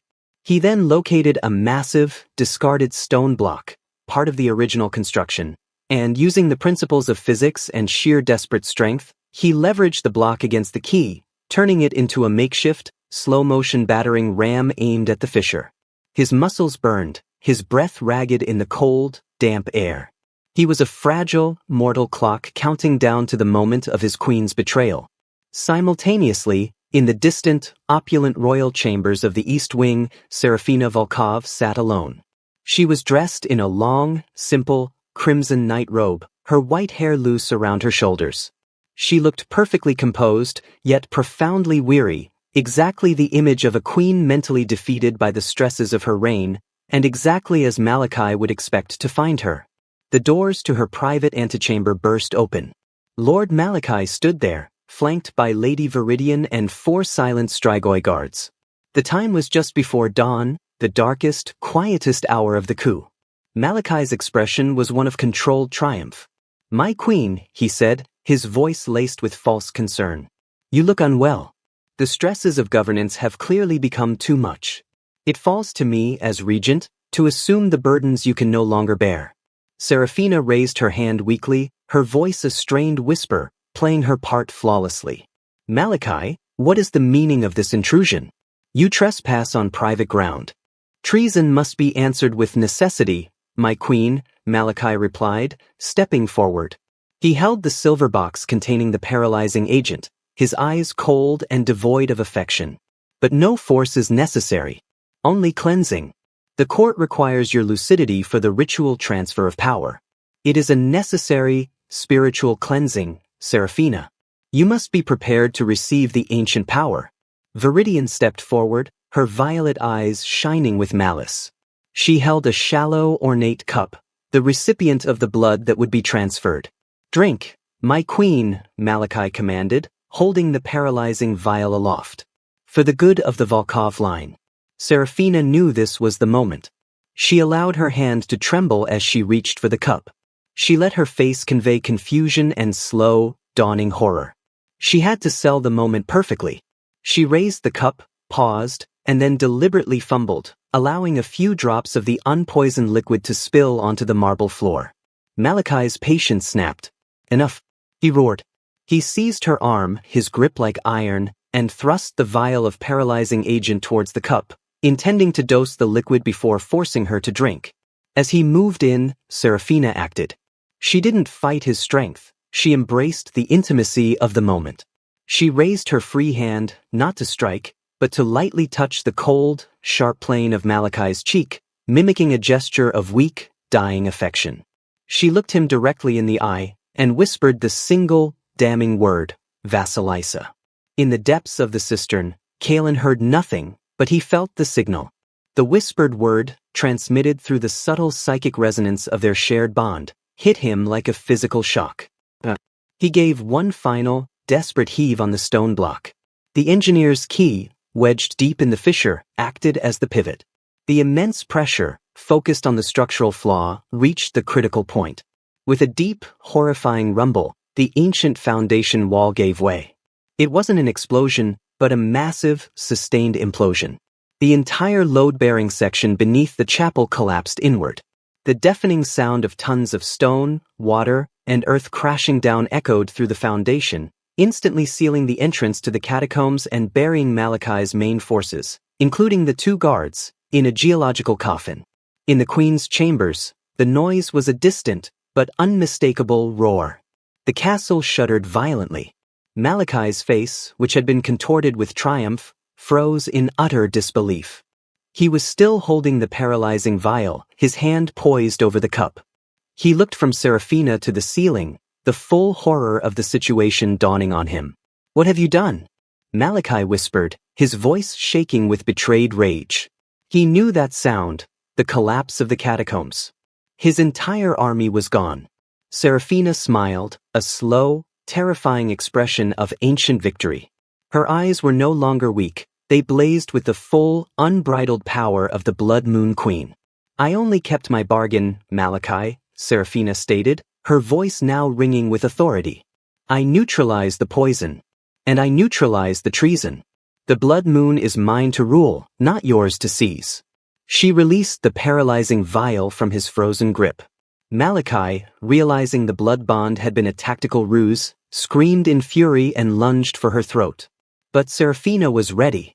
She had not waited for Kalen's success to plan her defense. She moved with impossible speed, her hand a blur as it grasped a hidden blade, a long silver stiletto, from a sheath concealed in her robe. She did not aim to kill, but to incapacitate. The blade plunged deep into Malachi's shoulder, severing the major muscle and tendon.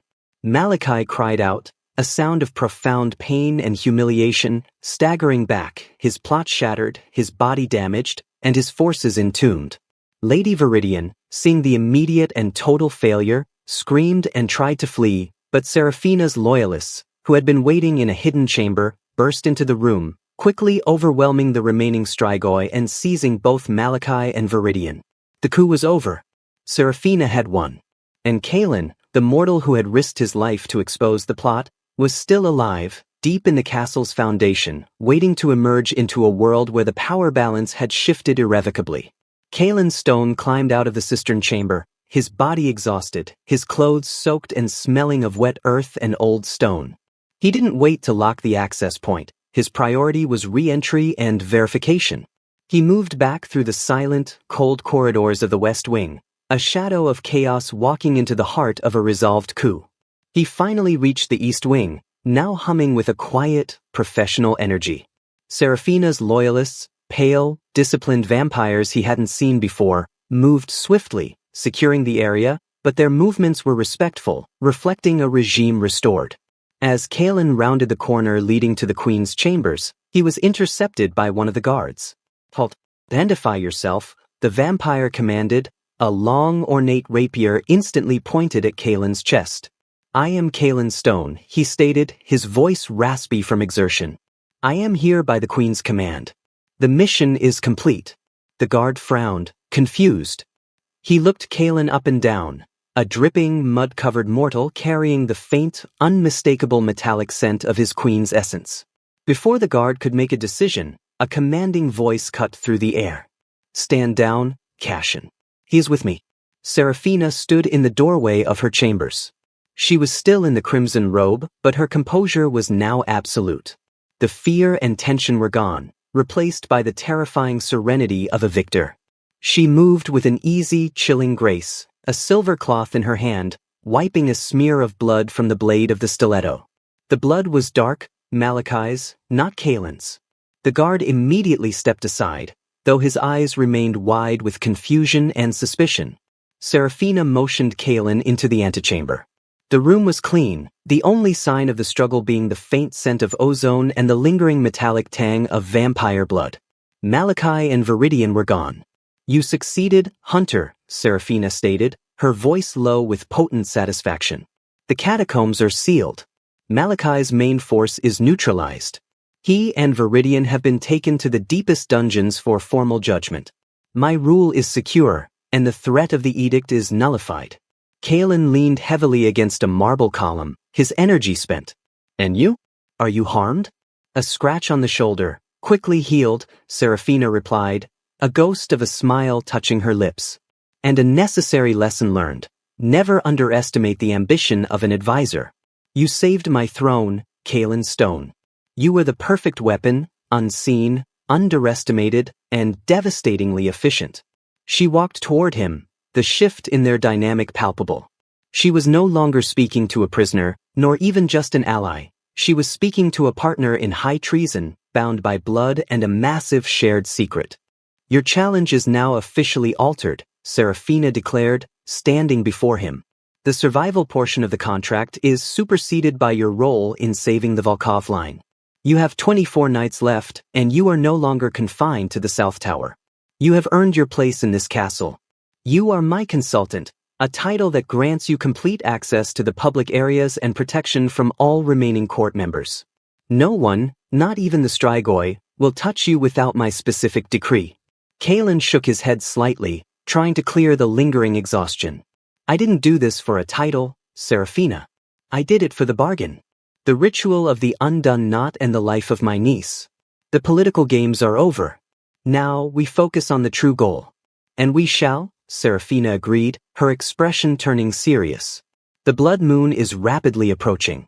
My power is now stable, but to achieve the focus required for the ritual, I need to stabilize my rule completely. That means silencing the dissenters and securing the necessary materials. You will assist me." She reached out and lightly touched the bite marks on his neck, now faint, white scars where the mortal skin had knit back together. The gesture was possessive, a silent reminder of their bond. "Your true purpose here begins now, Kalen," she continued. "Malachi was right about one thing. The blood moon requires focus. I will not descend into the darkness of the Crimson Vow. We will work together, day and night, to find the means to resurrect your niece, and in doing so, we will secure my own freedom from the prophecy. For the next 24 nights, you are no longer the prey, Kalen. You are the shadow on my shoulder, the only one I trust within these walls." She instructed the guard, Cashin, to escort Kalen to a new set of chambers near her own, chambers that were spacious, comfortable, and crucially, contained a private, well-stocked library for his continued research on the resurrection ritual. As Kalen was led away, exhausted but fundamentally changed, he looked back at Serafina. She stood amidst the polished silence of her chambers, every inch the powerful, ruthless queen she was meant to be. The deadly game of survival had ended in an intimate, precarious alliance.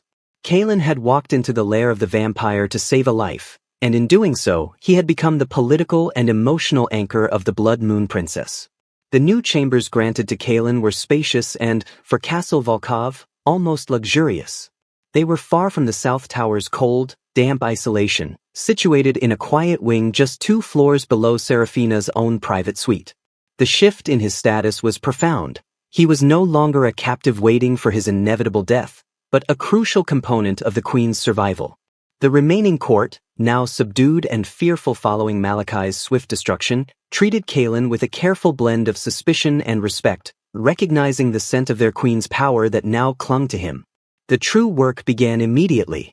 Kalen and Serafina spent the next day and several subsequent nights, closeted together in his chambers, poring over the forbidden texts Kalen had retrieved and the private notes from Vasilice's chronicle.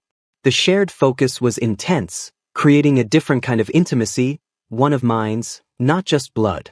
Serafina was utterly brilliant, her ancient memory and vast knowledge of arcane magic allowing her to translate the dense, cryptic language of the Mortis et Vita grimoire. Kalen, with his pragmatic, problem-solving approach honed by years of hunting, provided the grounding perspective, focusing on the logistical impossibilities of the ritual. The undone knot is a ritual of balance, Serafina explained one night, her long, white hair spilling over the ancient parchment as she traced a complex runic diagram.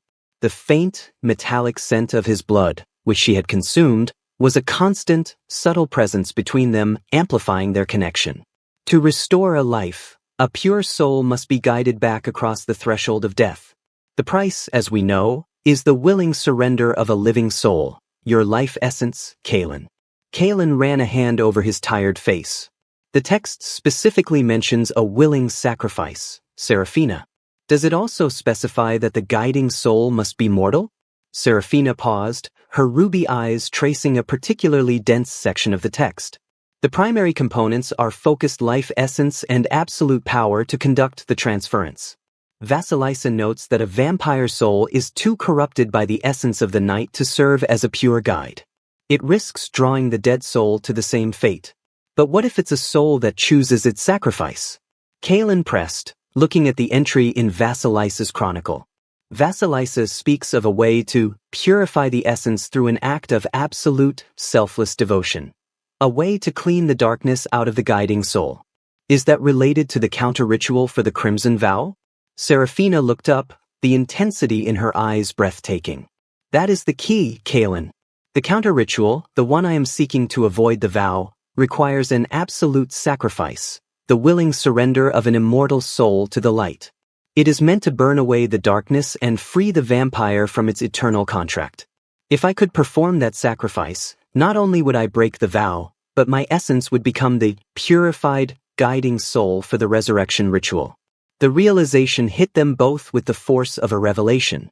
The two impossible wishes, Kalen's and Serafina's, were intertwined. Kalen's life wasn't the only option for the sacrifice. Serafina's entire existence could be the price.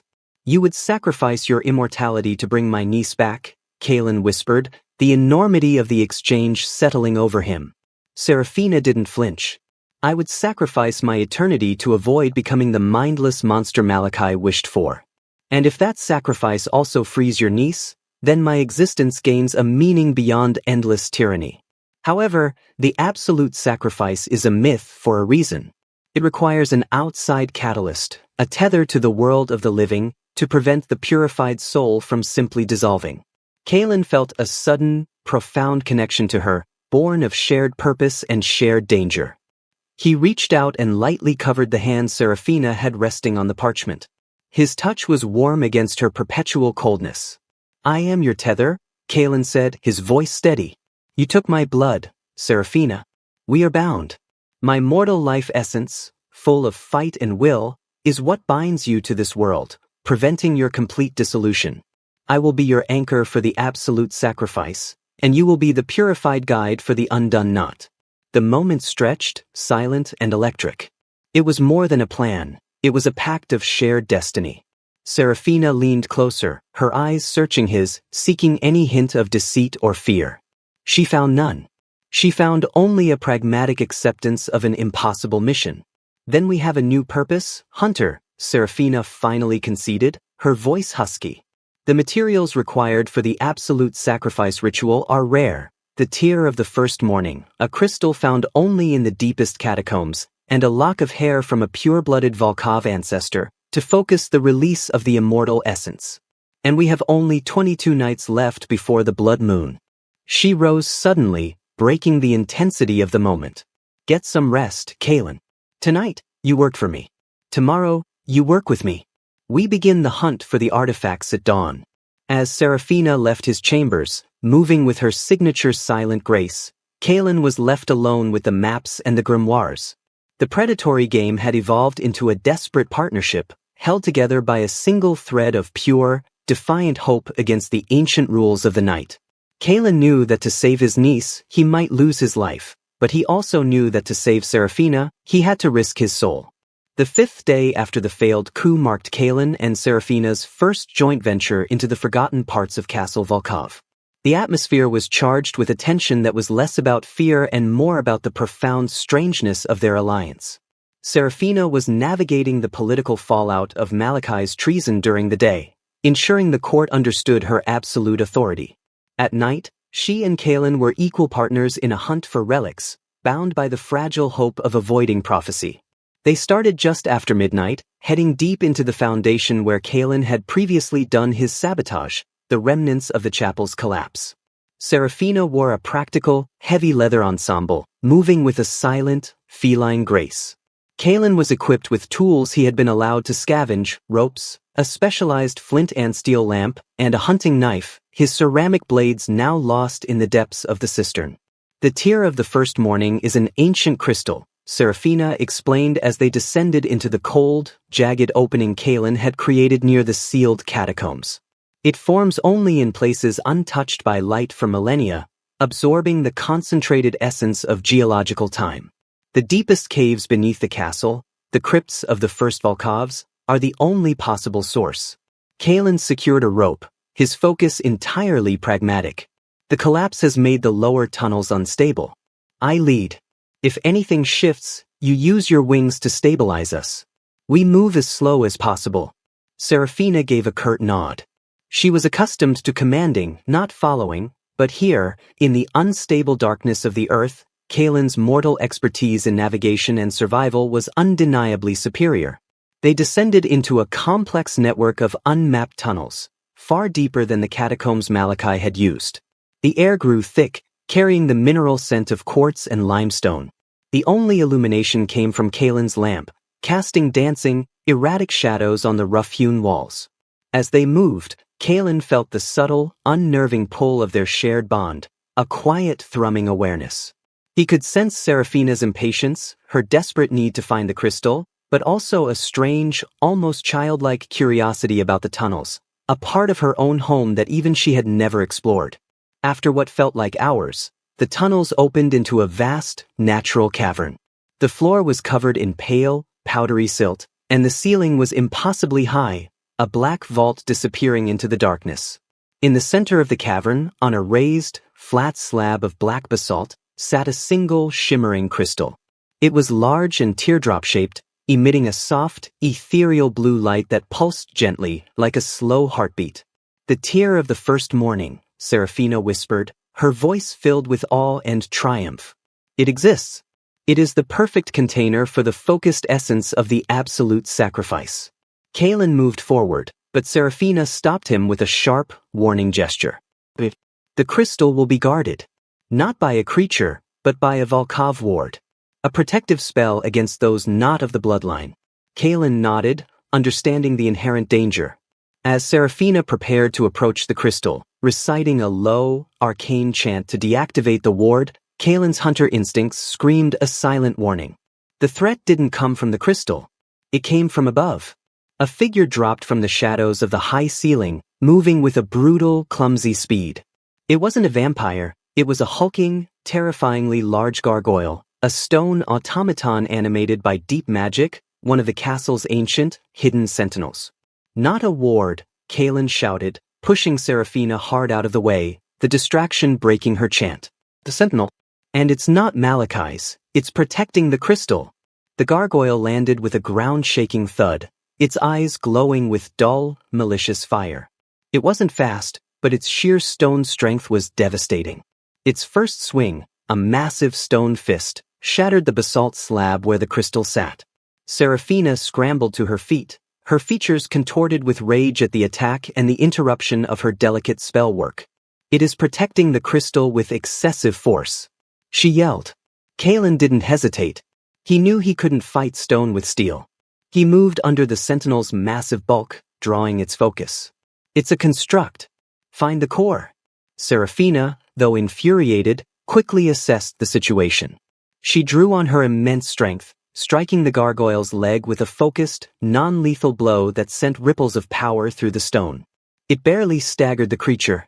Kaelin noticed something crucial. The creature was wearing a small, tarnished silver amulet around its thick neck, the binding agent for the enchantment.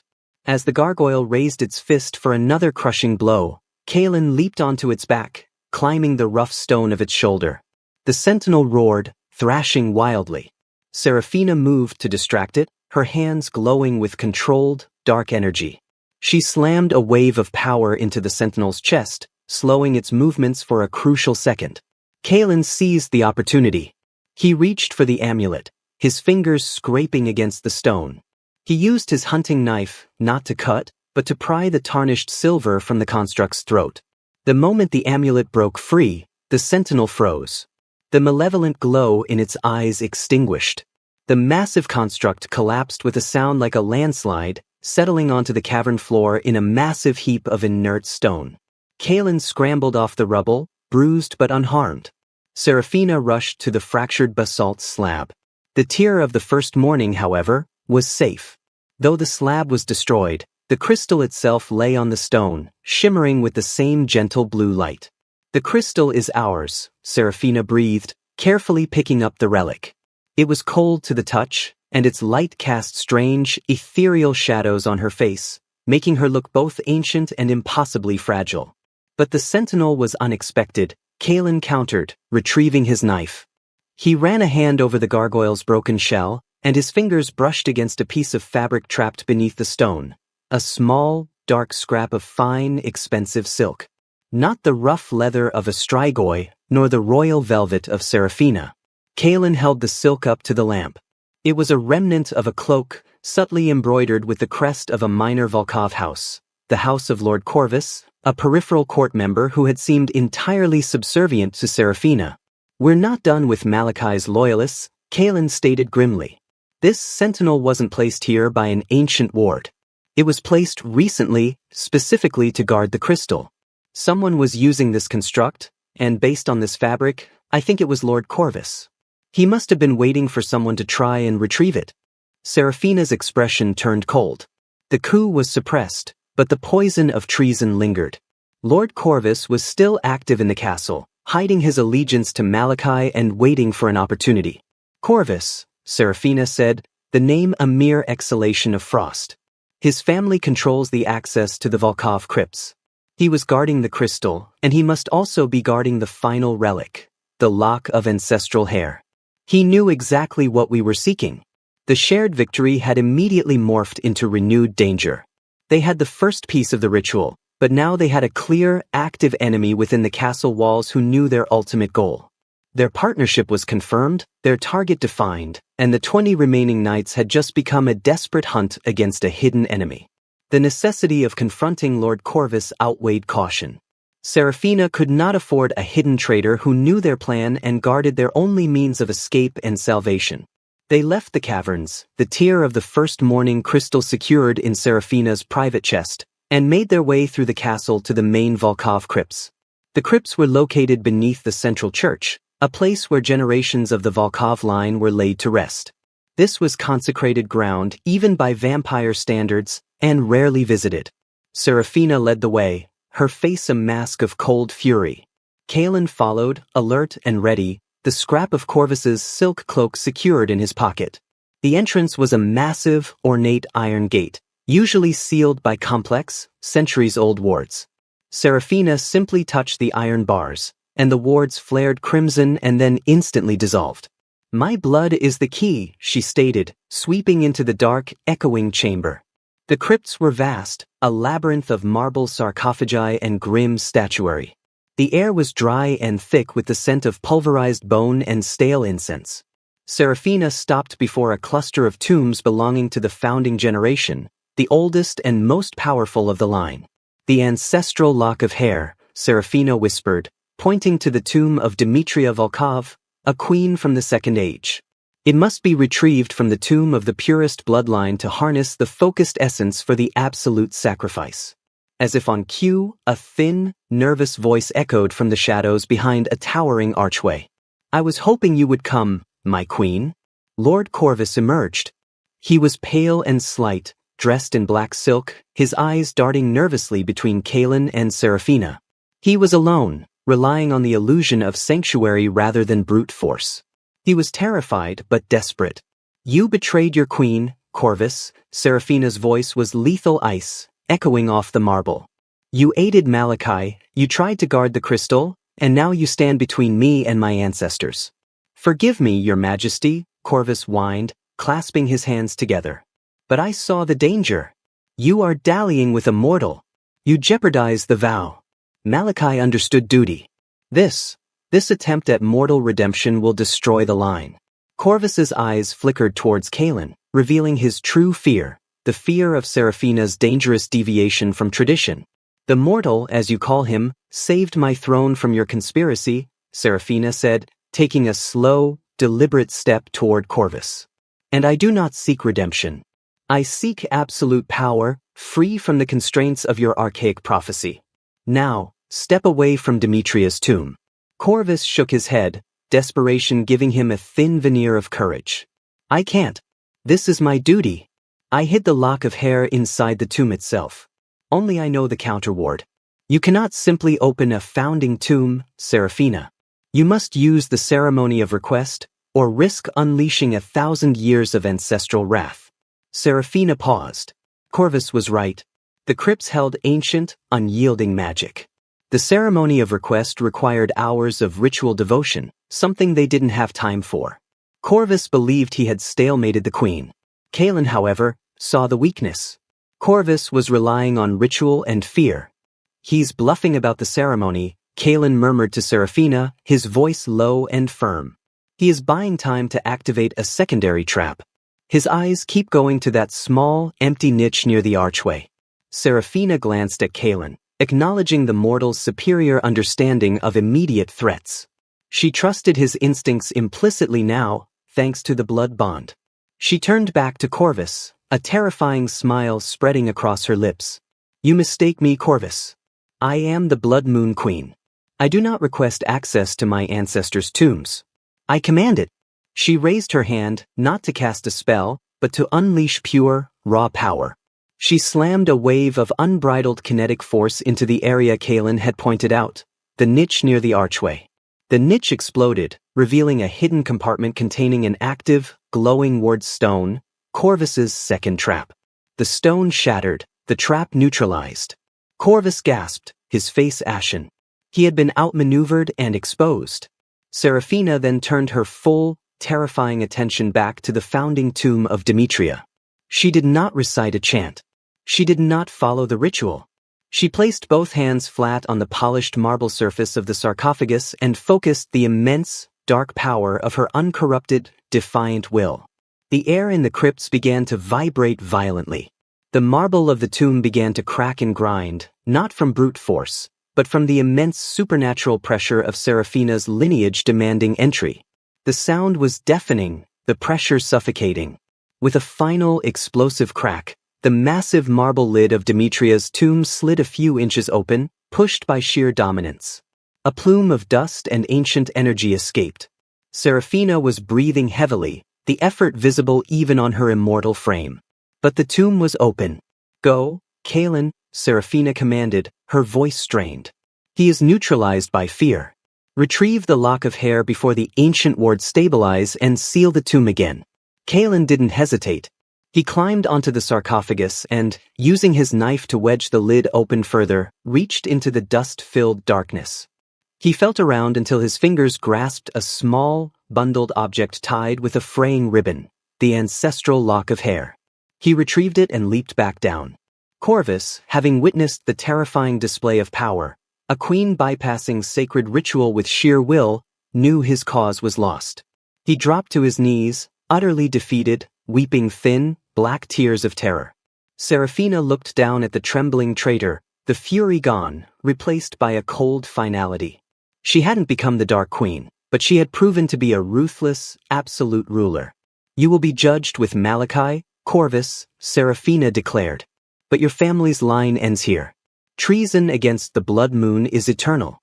As the royal guards arrived to take Corvus away, Kaelin stood beside Seraphina, holding the second fragile relic. They had bypassed ancient ritual and crushed a lingering political threat. They had secured the materials. Now, only 19 knights remained, and they were ready for the final, terrifying step, preparing for Seraphina's absolute sacrifice and Kaelin's impossible wish. The castle settled into a strained, watchful peace. The swift, brutal end of Malachi and Corvus served as a stark lesson to the remaining court. Seraphina was not weak, she was calculating. The queen and the hunter were now an untouchable unit, moving freely and undisturbed towards their shared, impossible goal. The following week was dedicated to the meticulous preparation for the absolute sacrifice. The ritual was complex, requiring not only the physical components, the tear of the first morning crystal and the ancestral lock of hair, but also precise astrological alignment and the focusing of the immortal essence. They chose the grand altar in the throne room as the ritual site, the place where Seraphina's power was naturally strongest. Night after night, Kaelin and Seraphina worked in the quiet seclusion of his chambers. The work was technical, grinding the ancestral hair into a fine powder, etching the purifying runes onto the black basalt slab that would hold the crystal, and translating the final, most dangerous incantations. Yet the atmosphere was thick with an unacknowledged emotional weight. The blood bond between them, once a tactical defense, now felt like a deep, irreversible connection. Kaelin could read the subtle tension in Seraphina's stance, the flicker of profound fear in her eyes when she translated the sections discussing the soul's potential dissolution after the sacrifice. Seraphina, in turn, often found herself distracted by Kaelin's purely mortal existence. His steady, rhythmic breathing, the warmth of his skin when their hands accidentally brushed over the parchment. One evening, Kaelin was preparing the volatile alchemical solutions required to activate the crystal's purification properties. Seraphina watched him from across the table, leaning her chin on her hand, her gaze intense. "You do not fear the end, Hunter," Seraphina murmured, her voice soft, devoid of her usual command. "You knew the cost of the resurrection ritual, your life, yet you moved forward. And now, you risk everything for my freedom, which is no reward for you." Kaelin looked up from his work, his hands stained with herb essences. "I feared failure, Seraphina, not death. My niece was taken because I failed to protect her. Success is redemption. Your sacrifice, your willingness to give up eternity for a clean soul, is the most noble act I have ever witnessed, immortal or mortal. If I can be the anchor that saves you, I accept the risk." Seraphina pushed herself off the table and walked toward him, stopping inches away. She raised a pale hand and brushed a smudge of dark soot from his cheek. The touch lingered, fragile and potent. "I am an agent of destruction, Kaelin," she whispered, her voice laced with self-contempt. "I have centuries of blood on my hands, thousands of lives taken. And yet, you speak of me as if I am capable of nobility. You are the only one who sees me not as a monster, nor as a queen, but as something capable of choosing light." "You are capable because you are choosing it," Kaelin countered, holding her gaze. "Malachi tried to force the darkness upon you. You chose to risk everything to defy that destiny. That choice is what matters, Seraphina, not the past." The air thrummed with a dangerous proximity. For a moment, it felt like the cold, hard walls of the castle vanished, leaving only the two of them, bound by blood, secrets, and a shared, terrible burden. Seraphina's focus dropped from his eyes to his neck, to the small, white scars where her fangs had pierced him. The sight stirred a palpable need, not for sustenance, but for connection. The absolute sacrifice is not a quiet event, Kaelin, Seraphina warned, her voice thick. It will drain me completely, reducing my life force to that of a newborn mortal. For a period, I will be utterly vulnerable, a fragile human tethered only to you. If the purifying essence fails to take hold, I will simply die. And you must remain focused. You must be the absolute anchor. Your will, your mortal life, will hold my dissolving soul in place. She reached out and closed her hand around the tear of the first morning. The crystal glowed blue, illuminating her features in an ethereal light. This crystal will be the conduit. You must hold it, Kaelin. Your hands must be the last things I touch as I make the sacrifice. Can you bear the risk of holding my soul as it burns? I will hold you, Kaelin swore, his voice a steady rock in the turbulent night. He reached out and wrapped his hand around hers, enclosing the glowing crystal between their palms. The cold of the stone, the ice of her skin, and the warmth of his blood combined in a single, shared pressure. The pact was sealed. They were no longer queen and hunter, but two desperate souls facing an irreversible end. Only 17 nights remained before the blood moon. They had the materials, they had the resolve, and they had each other. Now, they only had to survive the next 2 weeks of preparation and the final, catastrophic moment of the sacrifice itself. The final 2 weeks leading up to the blood moon were characterized by a rising, palpable tension within the castle walls. The moon itself, though still weeks away from its zenith, seemed larger, casting a bruised, premature red glow upon the night sky.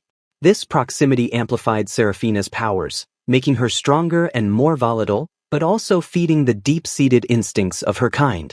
More dangerously, the growing power of the blood moon was also energizing the residual elements of the court who still clung to the notion of the Crimson Vow. Though Malachi was gone, the ideology of perpetual darkness was not. The remaining hardliners, including several ancient, powerful members who had only feigned loyalty, saw Seraphina's plan as a gross desecration of their heritage. Kaelin and Seraphina knew the grand altar, the chosen site for the absolute sacrifice, would be their most vulnerable point. It was located directly beneath the castle's highest spire, an open, circular chamber where the blood moon's energy would be most concentrated. One night, as they reviewed the defense plans, Seraphina's mood was dark, her impatience a palpable force. She used a small, carved piece of granite to represent the altar, and placed a tiny, crude stone figure of Kaelin beside it. "They will come for the crystal," Seraphina stated, her voice tight with controlled fury. "They want the absolute sacrifice to fail, forcing me onto the path of the vow. They believe the purity of the crystal is too great a temptation for the light." "The defense can't be reactionary," Kaelin countered, moving the stone piece to a side channel. "If they breach the throne room, the ritual is compromised. We need to cut off their access points before they even enter the main hall." Kaelin suggested utilizing the castle's older defense architecture. The Volkov line designed this castle to resist siege from the outside. But the internal corridors are just as vulnerable. There are two key bottleneck points leading to the grand altar, the Gallery of Whispers and the Stairs of Ages. We need to collapse one and flood the other. Seraphina's eyes gleamed with cold appreciation for the brutality of the plan. The Stairs of Ages lead past the old iron foundry. If we can reactivate the bellows and the furnaces, we can channel the steam and intense heat down the stairwell. It will not kill a vampire, but it will certainly incapacitate them long enough for us to deal with the threat. "Heat and steam are a distraction," Kaelin agreed. "But we need to collapse the Gallery of Whispers entirely. It's too wide and grants easy access to the altar. And for that, I need to get back into the cisterns." Seraphina shook her head sharply. "Too risky. The foundation is too unstable after the coup. And the master engineer's key is now locked away. We need another way to create a structural shock." Kaelin thought for a long moment, staring at the map. He remembered his early days, observing the ancient, heavy machinery of the castle. The old bell tower, it sits right above the Gallery of Whispers. The bell mechanism is massive, designed to be rung only on major ceremonial occasions. If I can destabilize the primary counterweight and force the largest bell, the Lament of Volkov, to fall, the kinetic energy alone would collapse the gallery roof. Serafina looked at the plan. Ingenious, brutal, and entirely mortal. It required precision, agility, and a profound understanding of mechanics, not magic. The bell tower is sealed, Kalen, Serafina warned. It has not been opened in 3 centuries. But the plan is sound. Distract with heat, neutralize with collapse. The remaining court loyalists will likely include Lord Scythe, a master of illusions, and Lady Lyra, a powerful blood mage. They will not come for a fight. They will come for a strategic disruption. The following days were spent in grueling, secret preparations. Kalen, operating now with the full resources of the castle, managed to find ancient schematics and tools. He risked the perilous ascent to the sealed bell tower, picking the elaborate, rusted locks and silently lubricating the enormous, medieval gears of the bell mechanism. He had to ensure that at the moment Serafina gave the signal, a specific, controlled pulse of energy that only he would feel through the blood bond, the primary counterweight would release, sending the 1,000-ton bell crashing down. Serafina, meanwhile, secured the iron foundry, directing loyal Strigoi to discreetly gather the necessary charcoal and water. She was protecting her future, using the most archaic, non-magical defenses possible, relying entirely on Kalen's mortal cunning. The increasing danger, however, served only to deepen the strange bond between them. They were relying on each other for survival in a way neither had experienced. One night, as they rested briefly in his chamber, Serafina reached across the map they were studying and gently took Kalen's hand. "Your hands are strong, Hunter," she whispered, turning his calloused palm upward. "You are sacrificing your survival for my soul, and I am sacrificing my eternity for your niece. It is a pact forged in defiance. If we survive this, Kalen, what will become of us?" Kalen held her gaze, recognizing the raw, vulnerable question behind the queen's facade. "If we survive, Serafina, you will be mortal, and I will have a niece to raise. We will both be free of the castle and its ghosts. That is the only promise we need to keep." Serafina nodded slowly, but the look in her eyes suggested that the answer was not quite enough. The freedom Kalen spoke of felt cold and distant. The present, the shared struggle in the shadows of the castle, was where their true, strange reality lay. They had 5 nights left. The blood moon was heavy in the sky, a final, glowing reminder of the immense risk they were about to take. The stage was set, the traps were laid, and the last line of defense was Serafina's will and Kalen's mechanical precision. The night of the blood moon's full power, the night of the absolute sacrifice, arrived with terrifying silence. The castle was empty, save for Serafina, Kalen, and a small cadre of hand-picked, trusted loyalists securing the perimeter. The atmosphere in the grand altar chamber was thick with arcane energy.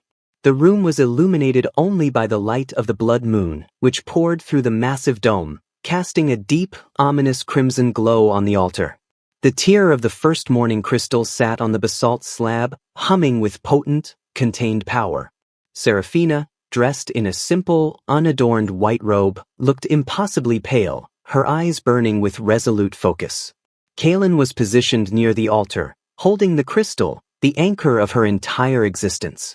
The plan was simple. Serafina would begin the complex purification ritual, channeling her immortal essence into the crystal. This process would leave her instantly vulnerable. Kalen would monitor the external threat and execute the collapse of the bell tower the moment the dissenters initiated their attack. "I am starting the invocation, Kalen," Serafina whispered, her voice low and resonant, echoing through the chamber. "The moment I channel the essence, I will be defenseless. Be ready." Kalen nodded, his gray eyes fixed on the heavy ceremonial doors of the throne room. He could feel the growing pressure in his temples, the psychic strain of the blood moon's magic and the intensifying warmth of the crystal in his hand. Serafina began the chant. The language was ancient, guttural, and undeniably powerful. As the words flowed from her lips, the crystal in Kalen's hand began to glow fiercely, absorbing the immense, corrupting power of her immortality. Serafina closed her eyes, her body trembling as she forced the entirety of her vampire existence into the purifying light. The power surge was instantaneous. Kalen felt a dizzying wave of coldness and ancient sorrow wash over him through their bond, the raw essence of Seraphina's soul demanding release. She was shedding centuries of darkness. At that exact moment, the attack came. It wasn't a frontal assault. It was a strategic, silent breach through the Gallery of Whispers, the very route they had planned to collapse.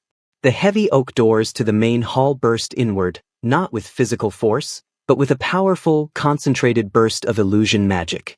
Lord Scythe, the master of illusion, stood at the head of a small, focused group of hardliners. He wasn't aiming for a fight, he was aiming to disrupt the ritual, to scatter the purification energy and force Seraphina into the vow. Stop the ritual! Scythe's voice was a triumphant roar. Do not let her desecrate the blood moon. Kalen felt the intense pulse of energy from Seraphina, her silent signal. Kalen did not hesitate. He had to be fast. The main entrance was now breached, and Scythe's illusions were already weaving across the chamber, trying to confuse Kalen and blind him to the critical mechanism. Kalen sprinted out of the chamber, not towards the enemy, but towards the access point of the bell tower, which he had discreetly positioned outside the main doors. As he ran, the illusions began. The floor seemed to buckle, the stone walls warped into monstrous shapes, and the air filled with phantom screams. Kalen ignored the illusions entirely. He relied on his training and the subtle pull of his bond with Seraphina to navigate the collapsing corridor. He reached the bell mechanism access point, a small, dark closet leading to the tower's interior. He climbed the internal ladder frantically. The air was thick with the dust of ages and the deep, low thrum of the massive, poised bell above him. He reached the counterweight mechanism, a series of immense, rusted gears and a single, massive iron pin holding the entire assembly in check. Below, he could hear the sound of the fight commencing, Seraphina's guards engaging Scythe's faction. Kalen had to complete the sabotage now, before Scythe's illusions could find him. Kalen worked with desperate speed, using the specialized tools he had hidden. He inserted a strong, metal chisel beneath the heavy iron pin. He then drove a final, precise blow with a small, weighted hammer, a strike that had to be perfect to avoid shattering the whole mechanism prematurely. The iron pin snapped. The primary counterweight, an immense block of carved stone, dropped instantly. The 1,000-ton lament of Volkov bell, freed from its anchor, began to swing violently, out of control. The sound was deafening, the sheer volume of the colossal instrument vibrating the very bones of the castle. Then the inevitable happened. The sustained kinetic energy, focused by Kalen's precise calculations, struck the weakened roof of the Gallery of Whispers. The stone structure gave way with a cataclysmic roar. The entire Gallery of Whispers, the main entrance for the dissenters, collapsed into a massive, choking pile of dust and rubble. Lord Scythe and his entire front line were instantly buried and neutralized. In the grand altar, the moment of impact was terrifying. The floor buckled and dust rained down, but the altar chamber, strengthened by ancient wards, remained intact. Seraphina, still channeling her immortal essence into the crystal, gasped violently. The sudden, immense shock of the collapse did not break her concentration, but the physical strain was almost too much. Her body was racked with shivers, the purification nearing its final, most dangerous stage. Kalen stumbled back into the chamber, bruised, breathless, but triumphant. He looked at Seraphina, her face drawn, her skin almost translucent, the crystal glowing blindingly in her hands. The threat was neutralized, but the ritual was demanding everything of her. Kalen! Seraphina choked out, her voice barely a thread, filled with pain and absolute focus. The essence, it is complete. Take the crystal. Kalen rushed to the altar. He gently took the intensely glowing tear of the first morning from her grasp, his hands stinging from the burning purity of the purified essence. Seraphina's body seized. She pitched forward, collapsing directly into Kalen's arms. Her transformation was complete. She was no longer a vampire. Her immortal essence was contained within the crystal, ready to guide Kalen's niece back to the world of the living. Kalen held the weight of the collapsed queen, now a fragile, mortal woman, warm and impossibly vulnerable, in his arms, the crystal burning fiercely in his other hand. He had saved her throne, her soul, and secured the final key. The game was over. The price was paid. And Kalen's stone had survived the night. Kalen held the immense weight of the moment, physical and metaphysical, in his arms. Seraphina, the former Blood Moon Queen, was now merely a fragile, warm weight against his chest, her heart beating a weak, mortal rhythm. The terror of her imminent transformation was replaced by the solemn duty of the final ritual. He gently laid Seraphina down on the cold stone of the grand altar, ensuring her head was resting comfortably on the soft folds of her white robe. Her eyes were closed, her face peaceful, the cruel, sharp edges of her vampiric beauty smoothed away by mortality. She was utterly vulnerable, tethered to this world only by the shared essence of Kalen's blood and his will. Kalen turned his full attention to the tier of the first morning crystal. It blazed with a fierce, blinding white-blue light that contained purity of Seraphina's sacrificed immortal soul. This was the purified guide, the undone knot that would bring his niece, Ilara, back.